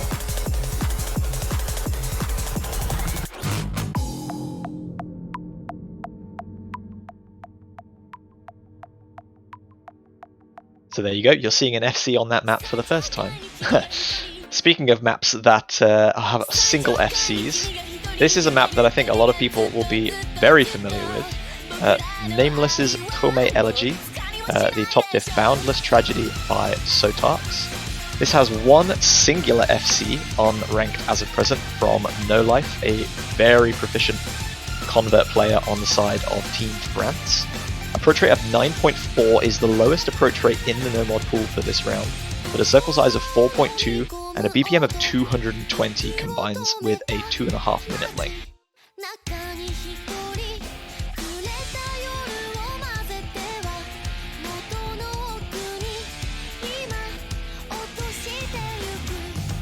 A lot of Sotarks maps, especially in terms of converting the catch, have a very clean but sometimes difficult jumpy style to them, with the generic 1-2 meme being thrown around. We get to see a lot of jumps spread throughout his maps, and I wouldn't say this one is any different besides those jumps being a bit more difficult, you could say.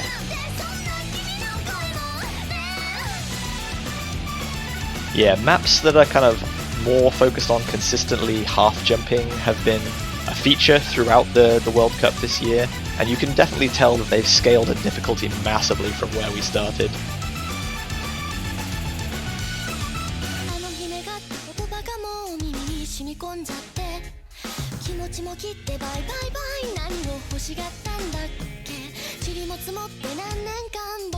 And as we expect for maps at this level, a lot more edge dashes present, especially tricky at this higher BPM of 220, and as is kind of just evident by this map being placed in the pool here, many of those edge dashes will be combined with hyper dashes in these chains.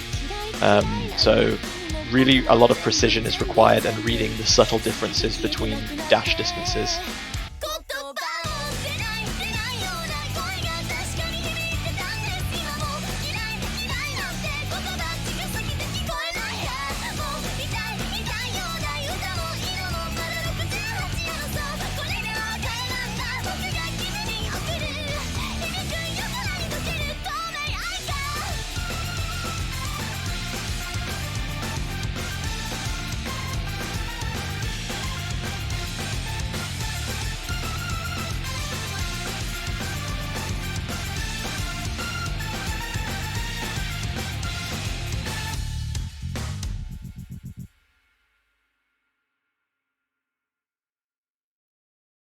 So that concludes our no-mod pool of 4 maps, 2 specifics and 2 converts. And FD Fluorite, our chief map selector, is going to be providing Hidden 1 for us on Regal Theatre, an artist that she has definitely mapped before in previous CWCs, Rin Ding Dong, a cut version, at about 3 minutes and 10 seconds in length, approach rate of 9.3, and a circle size of 3.8, with variable BPM to accompany many micro movements, lots of stacking possible early on in the map. You can see some of these little buzz sliders not too spaced out, but that is not going to be the case later on.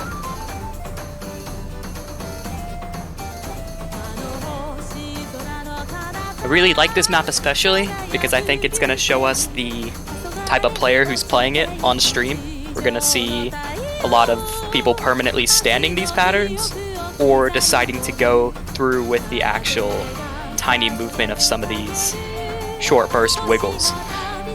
And I think it'll be really funny to see who does what with this map in particular.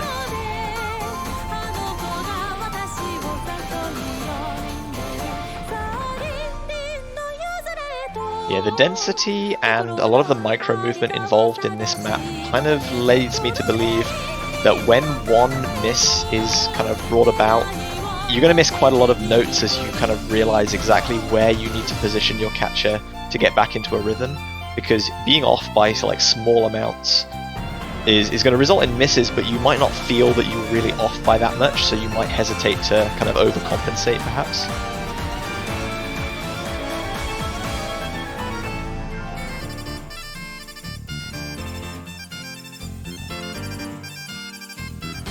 Coming into the second half of the map, you already see that some of these wiggles do have increased spacing, which kind of puts the whole standstill idea on hold, forcing these wiggles to actually happen. We still see a couple of stacks possible, but yeah, for the most part, definitely wiggling has become required. A little break at 2/3 distance here to allow players to compare their scores in the matches to come.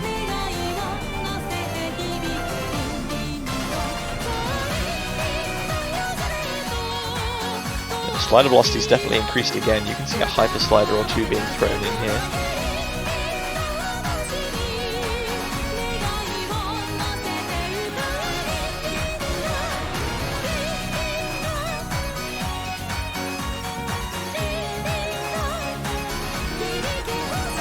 A couple of these little anti-flowing repeat sliders didn't look too bad at the beginning, but they're so kind of prevalent throughout the map that there's a huge strain going to be placed on players that have to do this.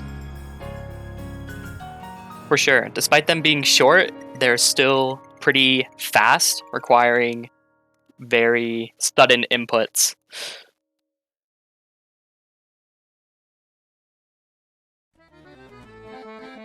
Hidden 2 coming up now, Igor's Cheval.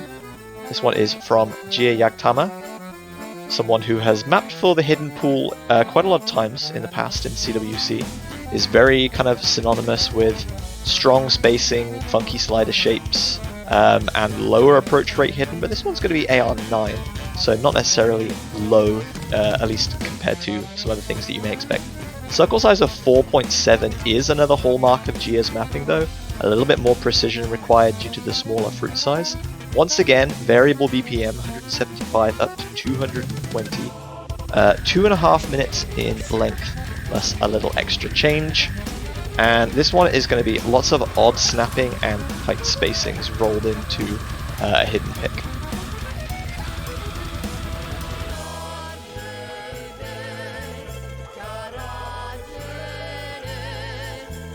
This map is definitely a bit more straightforward than Hidden 1, having it be more clear what you need to do. The question coming up of if you can actually do it. If you choose to wiggle that slider that you saw where the ticks actually spread out. And the map itself does have a bit more harsh snapping compared to Hidden 1 with that odd style. So it's definitely can be classified as this sort of skill check hidden map. And like JBH said, testing more precision with this reading.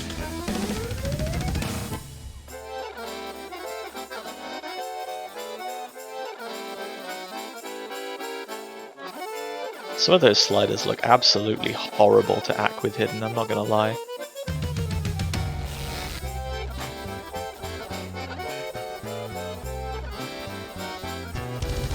Personally, I think these sliders will showcase who is the more proficient hidden player, who can actually feel comfortable going for picking up all these slider ticks to boost their score, and who will choose to avoid them overall.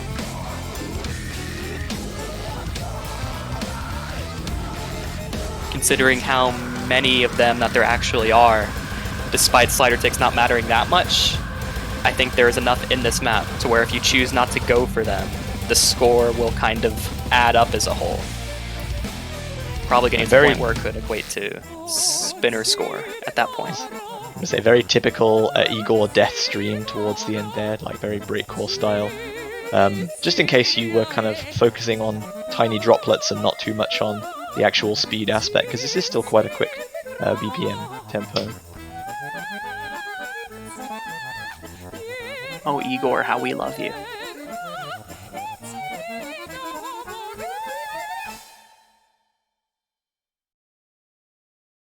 So 2 hiddens down, both specifics and both customs made specifically for CWC.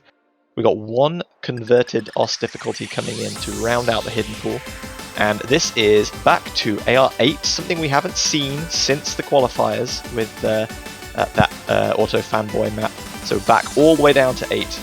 2 minutes and 9 seconds in length, 184 BPM. This is Ledgy's Sounds of Gellhorn. If AR8 on as a reading check on its own was not enough for you, compared to the previous one that we've seen, this is going to feature a lot more tighter spacings and some edge jumps, and also has a large difficulty spike in the middle. So that's going to prevent, or at least limit, people's ability to get good scores unless they can hit that middle section due to how short the map actually is. For sure. Coming with the matches, I believe this is a pick that will be chosen if teams are performing really well, if the players feel confident enough to go through with the shorter pick like this one because of this difficulty spike in this map. I believe if the hidden player isn't feeling the best or the most confident, even if they're playing somewhat well, this won't be picked, considering how short it is and how much the misses actually do matter.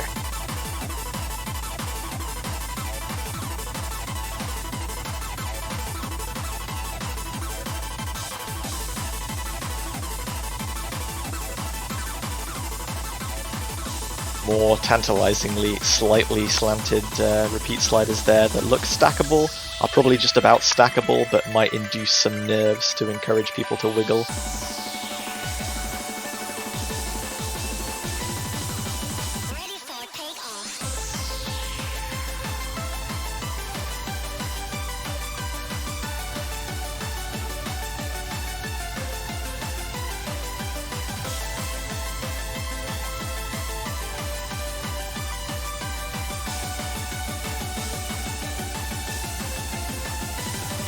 Not gonna lie, I think it would be really cool to see somebody wiggle all of those in match. Just putting that idea out there.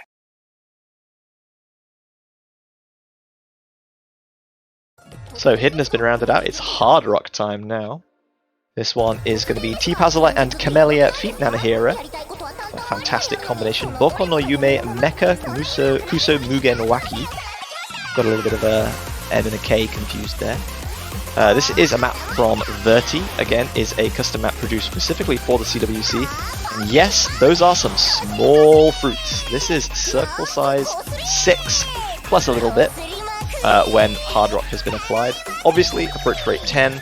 Short length, just 2.25 minutes long. Variable BPM, but most of it is in this kind of 200 BPM region. Relatively simple rhythms and flow, but some weird deformed streams coming in that players will need to watch out for.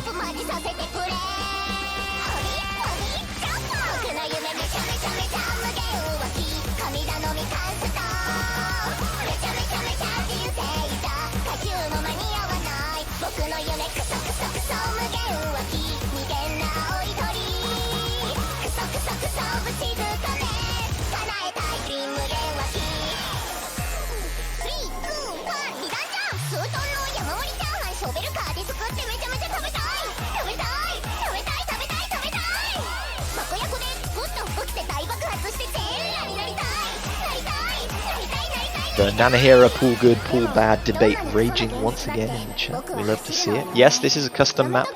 Similar to Hidden, both of the hard rock specifics are customs created specifically for the CWC.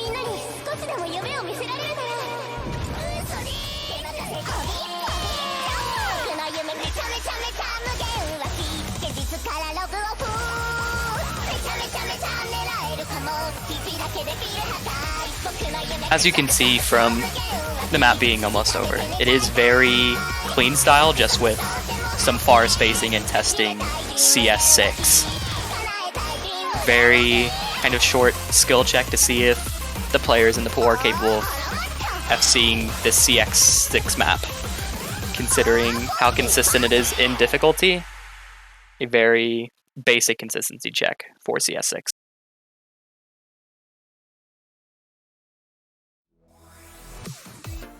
High Tech Ninjas Dolphika is going to be our Hard Rock 2. This one is circle size of 5.5 when hard rock's applied. Similar in length, just under 2.5 minutes. 155 BPM, but is more technically oriented with lots of stacks, lots of deformed streams, and some pretty tricky half jumping as well.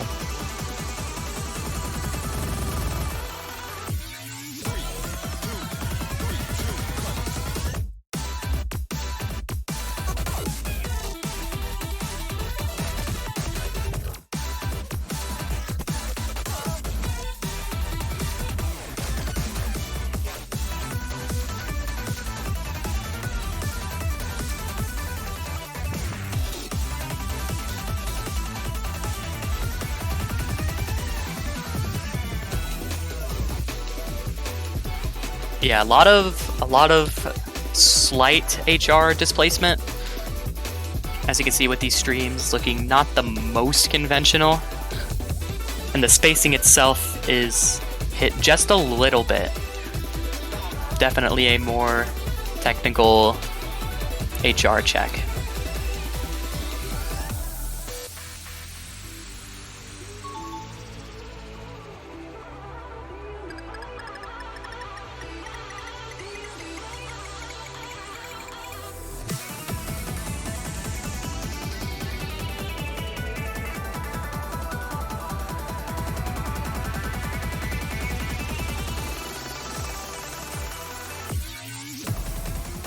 I think that's about as beautiful as a stream with hard rock as you're probably going to see.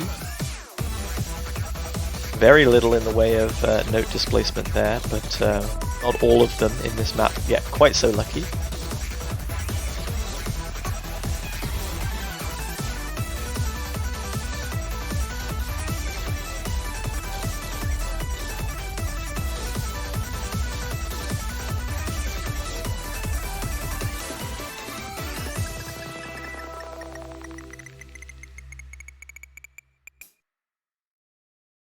Nice long spinner to end off.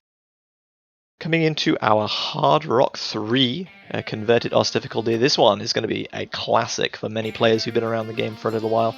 My First Stories Smash Out. This is a map that was very interesting during the selection process. We're going to go with the extreme difficulty here, and 5W, you can talk about this one a little more. There was some decision as to whether we would end up going for the Slade's Extreme, the top difficulty, and it was in, and it was out, and then it was in again, and eventually we settled on this one. That's right. This difficulty compared to the other one still has some harsh jump spacing with hard rock, but the other difficulty did have a lot of it, and it was noticeably stood out in terms of difficulty with the rest of the hard rock pool. So we did decide to go with extreme instead. That still has some of the spacing, but not to the extent that the other diff did.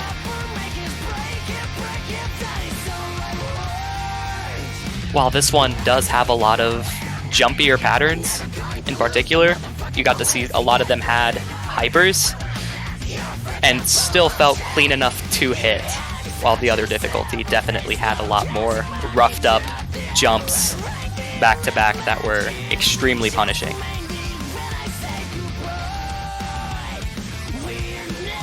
Yeah, nice mix of half dashes combined with half hyper dashes. Some interesting stream distortion there on some of these faster, higher density parts. This is a very kind of standard approach rate 10 CS 5.2 settings for a converted hard rock difficulty. 3 minutes in length and 195 BPM, so pretty pacey, but not quite as high as some of the other things that we've seen. It still just about leaves enough notes on the screen to make reading ahead important for picking out some of these stronger dashes and dashes combined with hyper dash chains.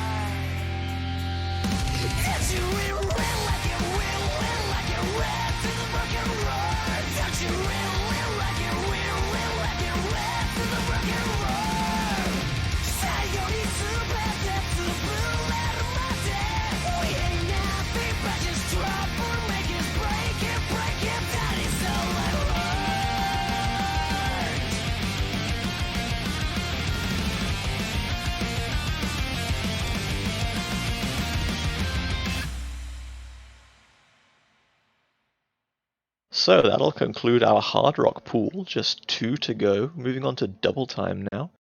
Double Time 1, also not a custom, similar to No Mod 1, but a very recent map that I'm sure we will see in the ranked section before too long. This one is Lovejoy's Sex Cells, mapped by Crowley, fan favorite in CWC, usually found in the hidden pool, but this time making an appearance in Double Time.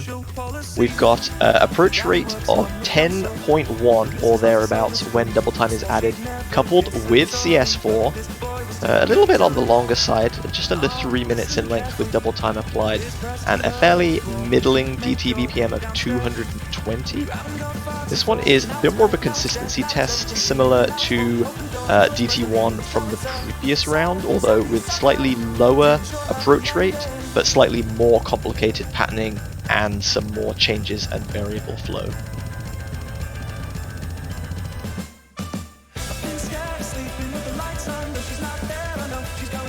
For sure. Definitely a smaller spike in terms of the DT1, but there are some taps oriented into this, and the test is more to see how well you can hold on for this duration of time.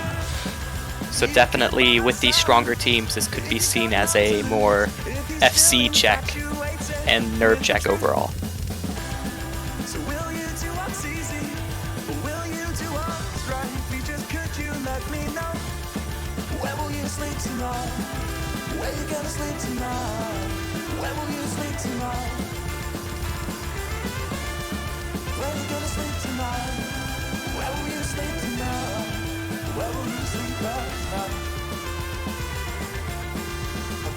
Not gonna lie, I'm just happy to see Crowley in the map pool.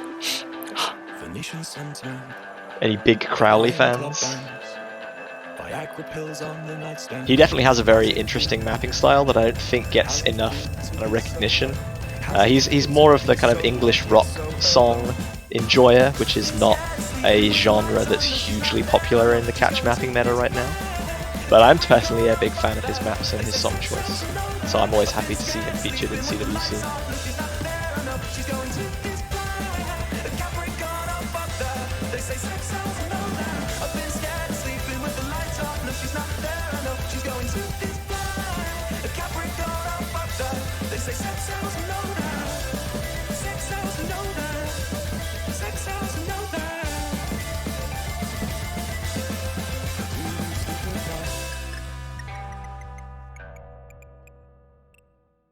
Not giving anything on spinner patterns away at the end there. DT2 is going to be a custom. It's going to be Auto Fanboy mapping Ardolph's Chromatic, one of our newest featured artists. This one is a return to approach rate 9 double time, giving us 10.3 when double time is applied. A little bit shorter at just under 2 minutes in length, but much speedier, 270 BPM, and a circle size of 4.2, requiring a little bit more precision than some of the double time speed check picks that we've seen thus far. For sure. Compared to DT1 of last round, the AR9 pick, this one is definitely a step up in terms of mechanics and speed. This pick was mainly created to compensate for the consistency of DT1.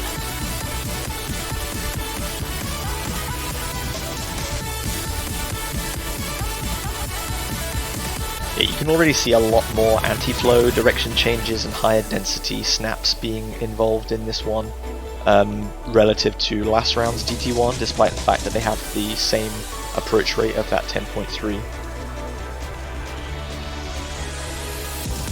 Definitely something that you need to be more proficient at reading these high approach rates for than DT1, where although reading certainly helped, the flow was relatively intuitive and predictable, so you can compensate for a little bit of a lack in ability to read some of the patterns by having good catcher control.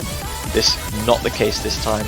Lots more direction changes, lots more density, lots more snapping, and a higher slider velocity, I'm pretty sure, overall as well.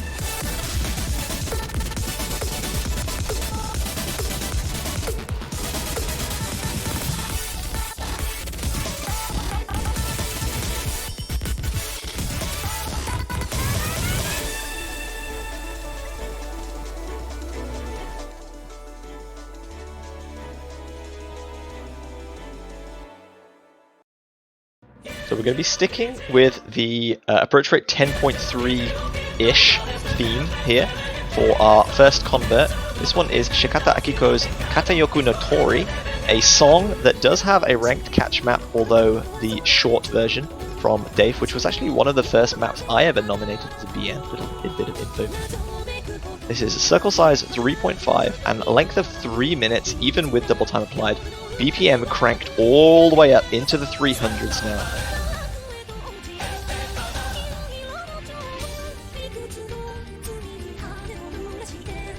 Very fast with a lot of harsh dashes, notes that are close to being hypers but just aren't quite. While this map also has a lot of kind of walkable patterns, there's also a lot of knowing when to use shift that this map implements in with its interesting spacing when converted.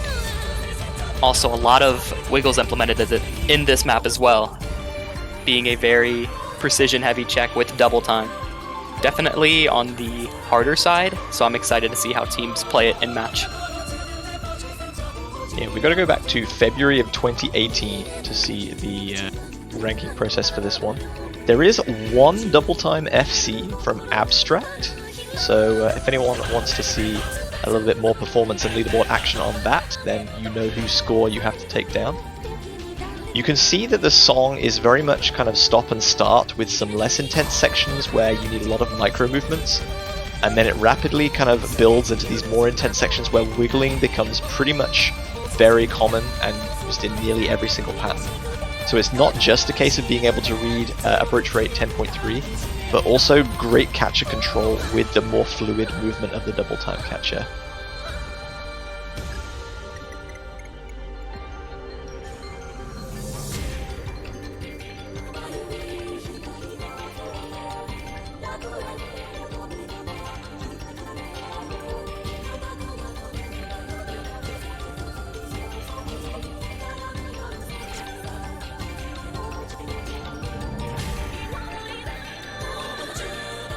That miss may have looked a little troll, but with the spacing of this map, there is a lot of jumps that are like that, that are unconceivably kind of harsh. So it's very... I expect it to be kind of commonplace to see multiple misses like that spread throughout the matches overall.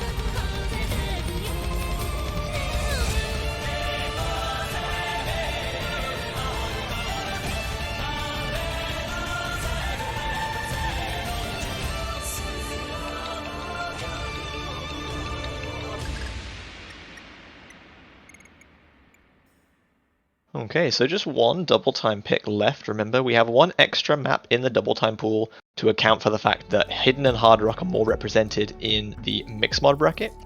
And this one is Amazarashi's Sayonara Gokko? I think that's Gokko. I'm tripping over my own words once again.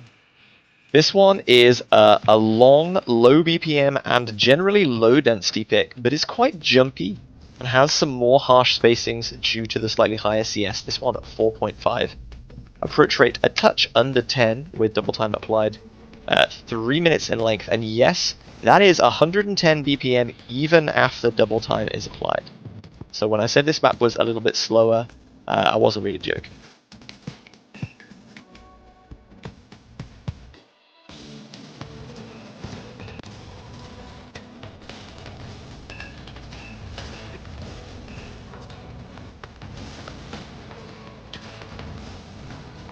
The map itself does have a lot of build-up before the harder sections do hit with the jumpy double time.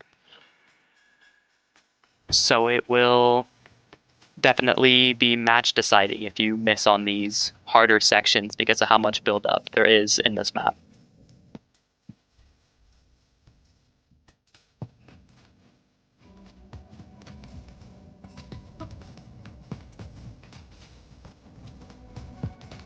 Yeah, some of these slower sections where the density is really low, but you still have the added approach rate and the fluidity of the double time catcher, just kind of makes me feel like it's a recipe for nerves to just creep in and force silly misses that otherwise wouldn't normally be a problem if the tournament pressure nerves weren't a factor.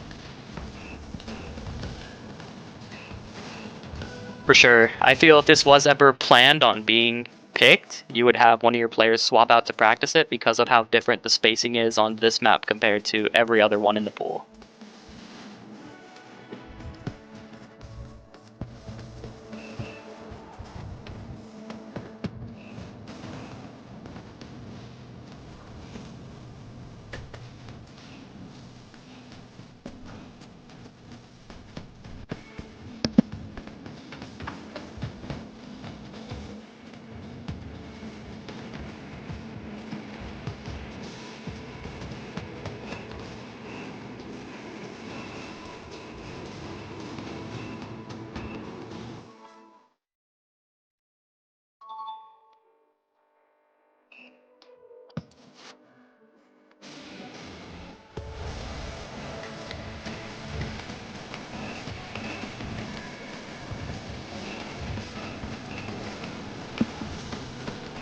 We had a pretty major ramp up in difficulty towards the end there with some strong anti-flowing dashes into direction change sliders.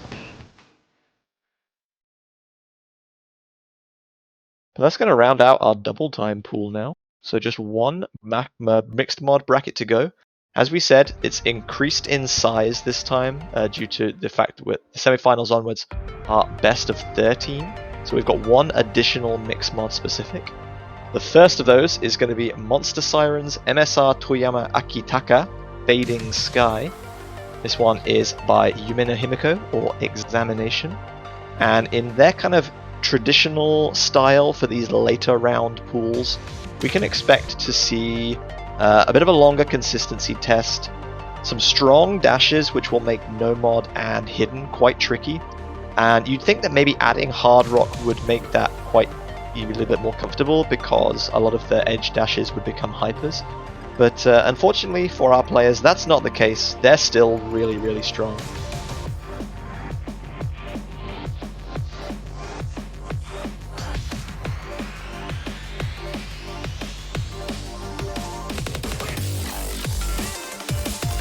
With this map in particular with Hard Rock, there's not a lot of distortion in terms of the streams, but rather the kind of distance with the snapping.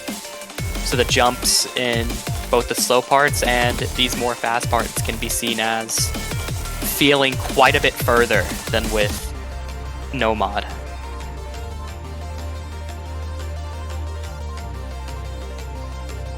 So this one is going to be one of the longer maps in the pool, at 4 minutes in length, obviously shorter than the tiebreaker. Approach rate of 9.3 is pretty readable for no mod and hidden if you take out the fact that there's quite a lot of anti-flow and some hyper sliders being thrown in here with this additional density. Circle size of 4.2 is going to go upwards to around about, I think, want to say 5.5 when hard rock is applied, which is a reasonable test of hard rock precision.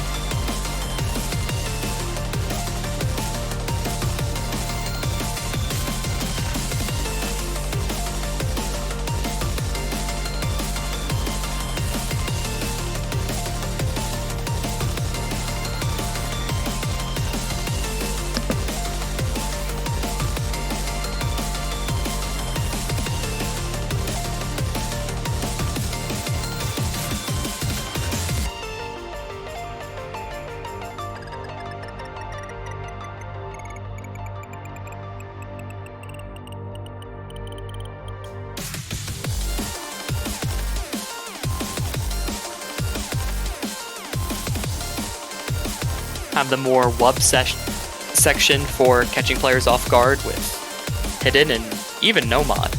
The map itself generally being pretty clean and somewhat meta mapping, but there's still plenty that can catch everyone off guard in each mod.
The classic notes after the final spinner that have caught people out so many times before. Make a mental note of those, everyone. So as we said, there's going to be 2 mixed mod specifics for this increased pool size in the semi-final. This one is going to be from Ken, one of our map pool selectors, and is going to be Plum's Mad Piano Party. A little bit shorter, only 2 minutes in length.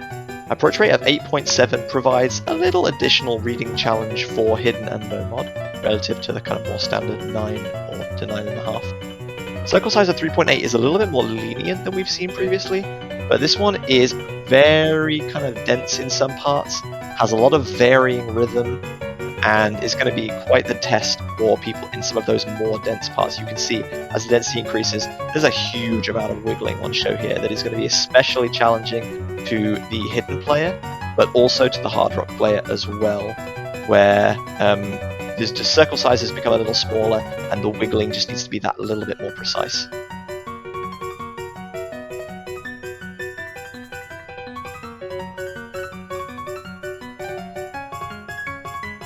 With this map in particular, it can definitely be argued that the map itself is more difficult with hidden than hard rock, actually. Hard rock not really changing any ideas that the map itself provides. It doesn't generate any hypers or distort anything too harshly, so it keeps in touch with the same idea as no mod, only making some of the spaces feel a little harsher and further.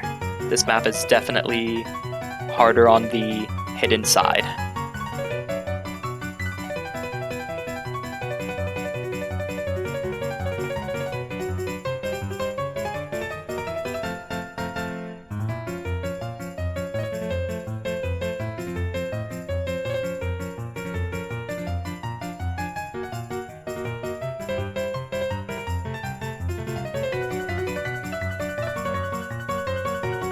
None of these dashes individually look too kind of strong and punishing, despite the high density, but I think adding them all up and having so many of them repeated over and over and over again makes for a real consistency test where you almost feel like you're guaranteed to miss at some point and you just have to carry on as long as you possibly can. So our final non-tiebreaker and only convert in the mixed mod pool. This one is Carpool Tunnel's Afterlight. Is 3 minutes in length, 172-ish BPM. And you can see the difficulty settings there. Approach rate 7.5 is going to be a huge test of reading to the hidden player. But also circle size 5.3 means that you're ending up with about circle size 7 when hard rock is applied. So a real test of all types, and a very different test to each of the 3 players that are going to be performing on a pick like this.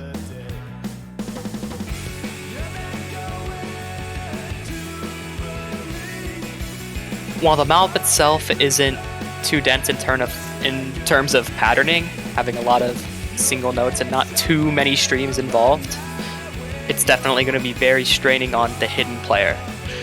As for hard rock, it definitely distorts some of these jumps, which is mainly what the map provides in terms of difficulty in its patterning, testing how well you can jump on these statistics of being AR 7.5 and the smaller circles.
So, with the 3 mix mods coming to a close, it's time for our tiebreaker for this semi-final upcoming block.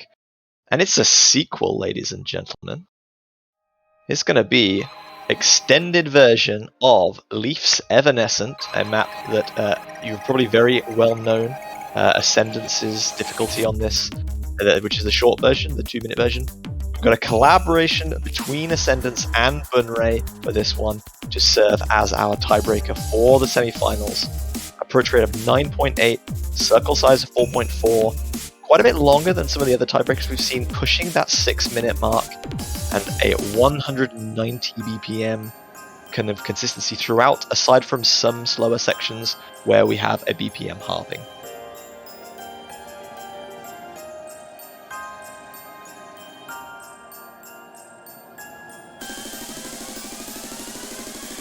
The map itself provides a lot because of the song and how much build-up it has. The first half being a bit easier than the difficulty spike we'll see later in the map. A very exciting TB for sure. I really, really hope it gets played.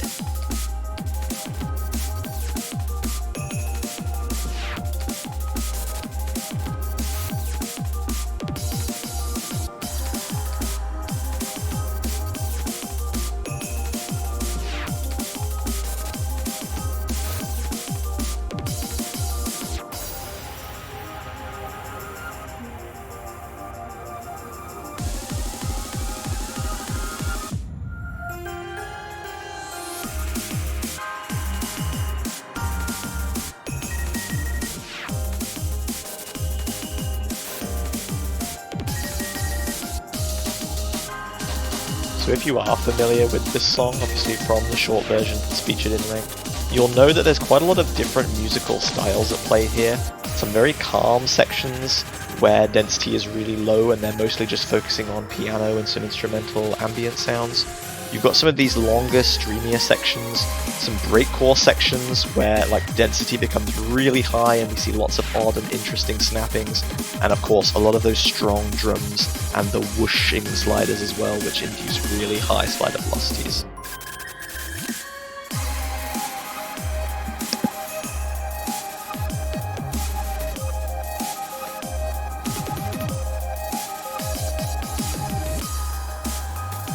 Considering the kind of overall slower parts in this first half, definitely going to be very punishing if nerves get the best on you and you miss here because of how much build-up there is.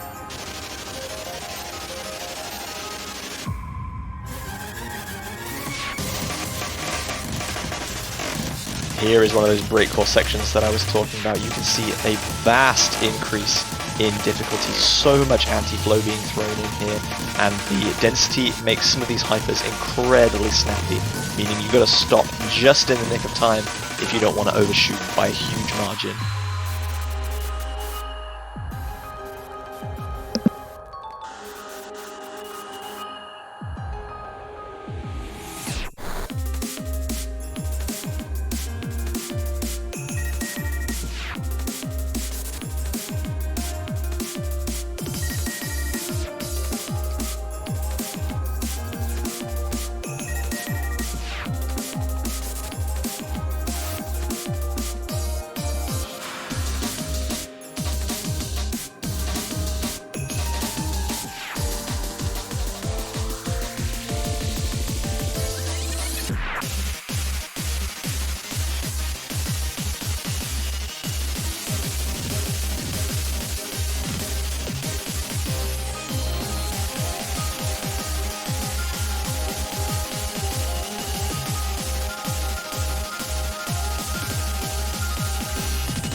You'd expect a really huge breakcoring section just after that immense build-up, but it just kind of teases you a little bit with this nice calm, long slider section. Just helping to build the nerves, just what you need in a high-pressure tiebreaker situation. Before shooting you into hyperspace, here we go!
An agonizing miss towards the end there, but the map 3000 combo to the good.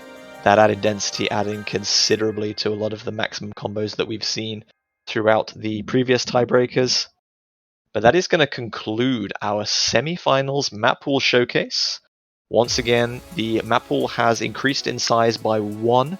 We have 1 extra mixed mod pick, this time 3, bringing it in line with Hidden and Hard Rock, and that's because semi-finals onwards are going to be best of 13, so it's going to be first to 7 points. So since we've reached the end of another week of fruit catching, and I have 5W, our map pool selector, with me, any advice for our players? Anything that you particularly think that they should be putting a lot of practice into? Anything that you want to see in upcoming matches, like things you particularly want to see played?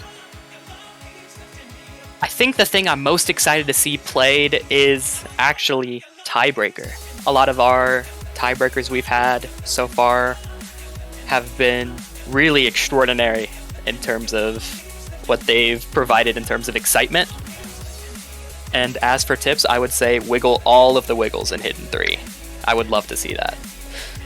If any players have any feedback, feel free to leave it in map pool feedback, and I will personally do my best to respond to it.